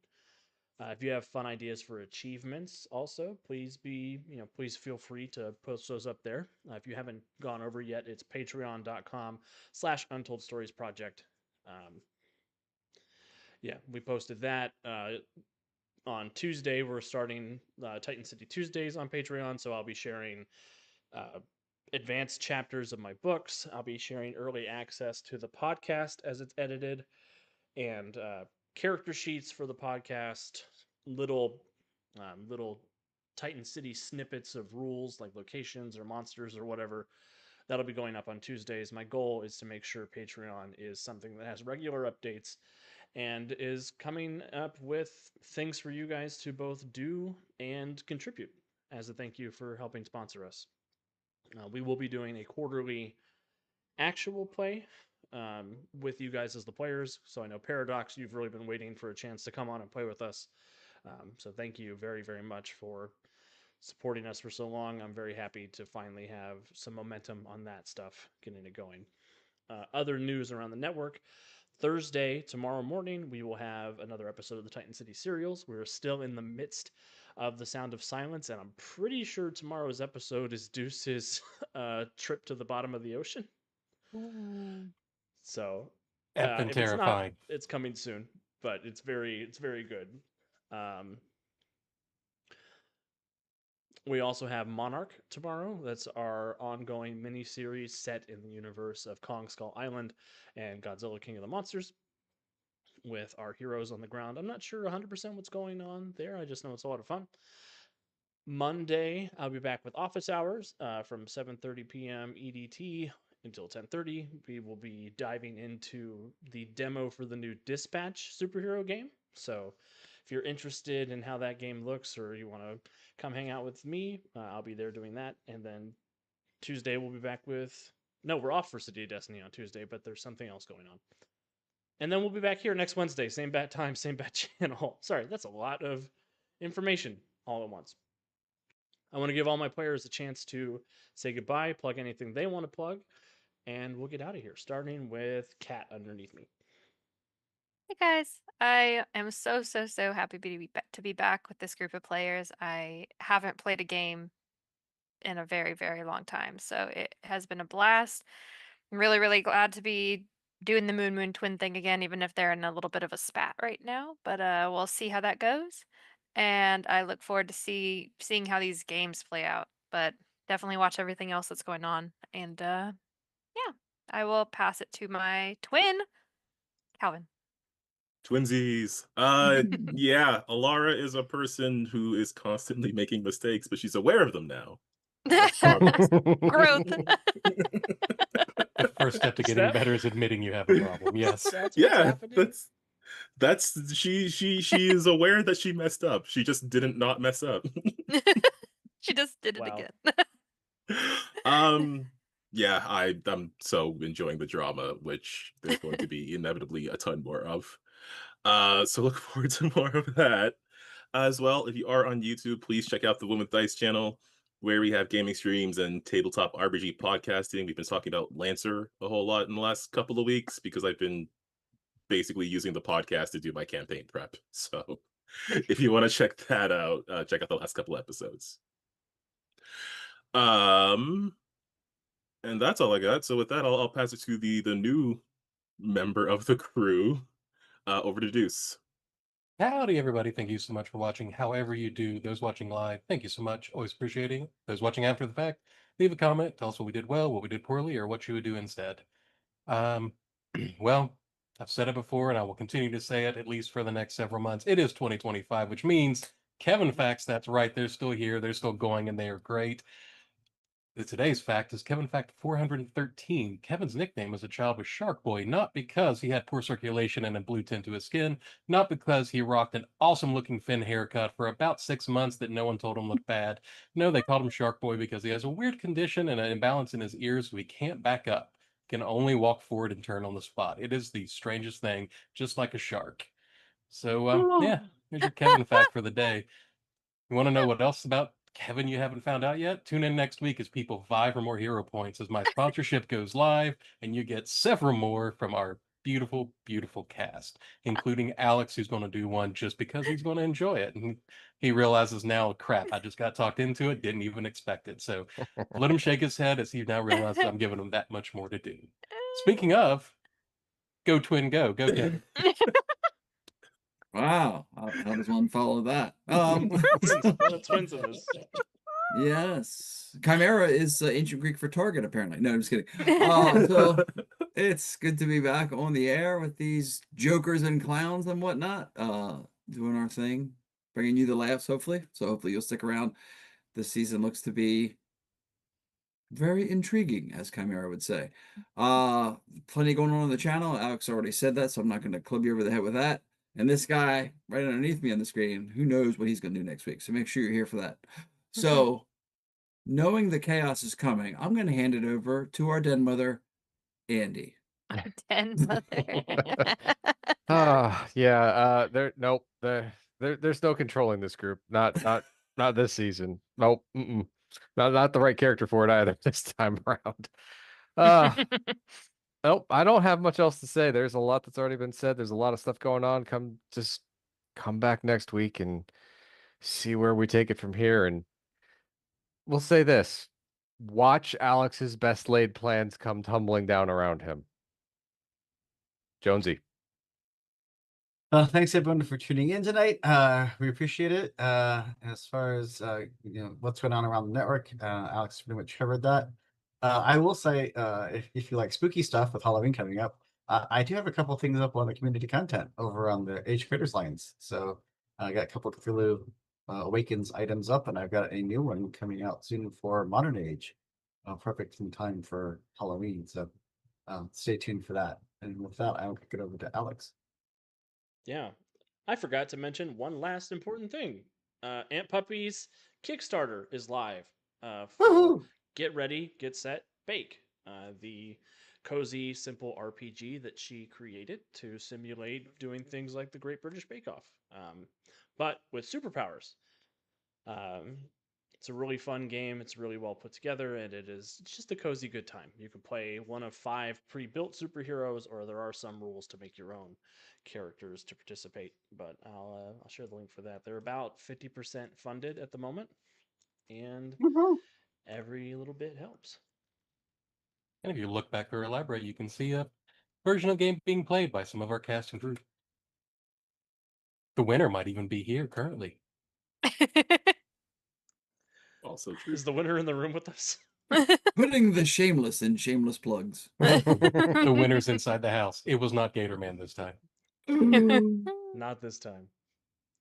But yeah, thank you again, everybody, for hanging out with us. I look forward to continuing the story, seeing what kind of achievements our heroes get, what sort of loot boxes they get up to. And oh yeah, there's death games. So here we go. It's going to be a hell of a time. We'll see you all next time. But until then, be good people and stay safe.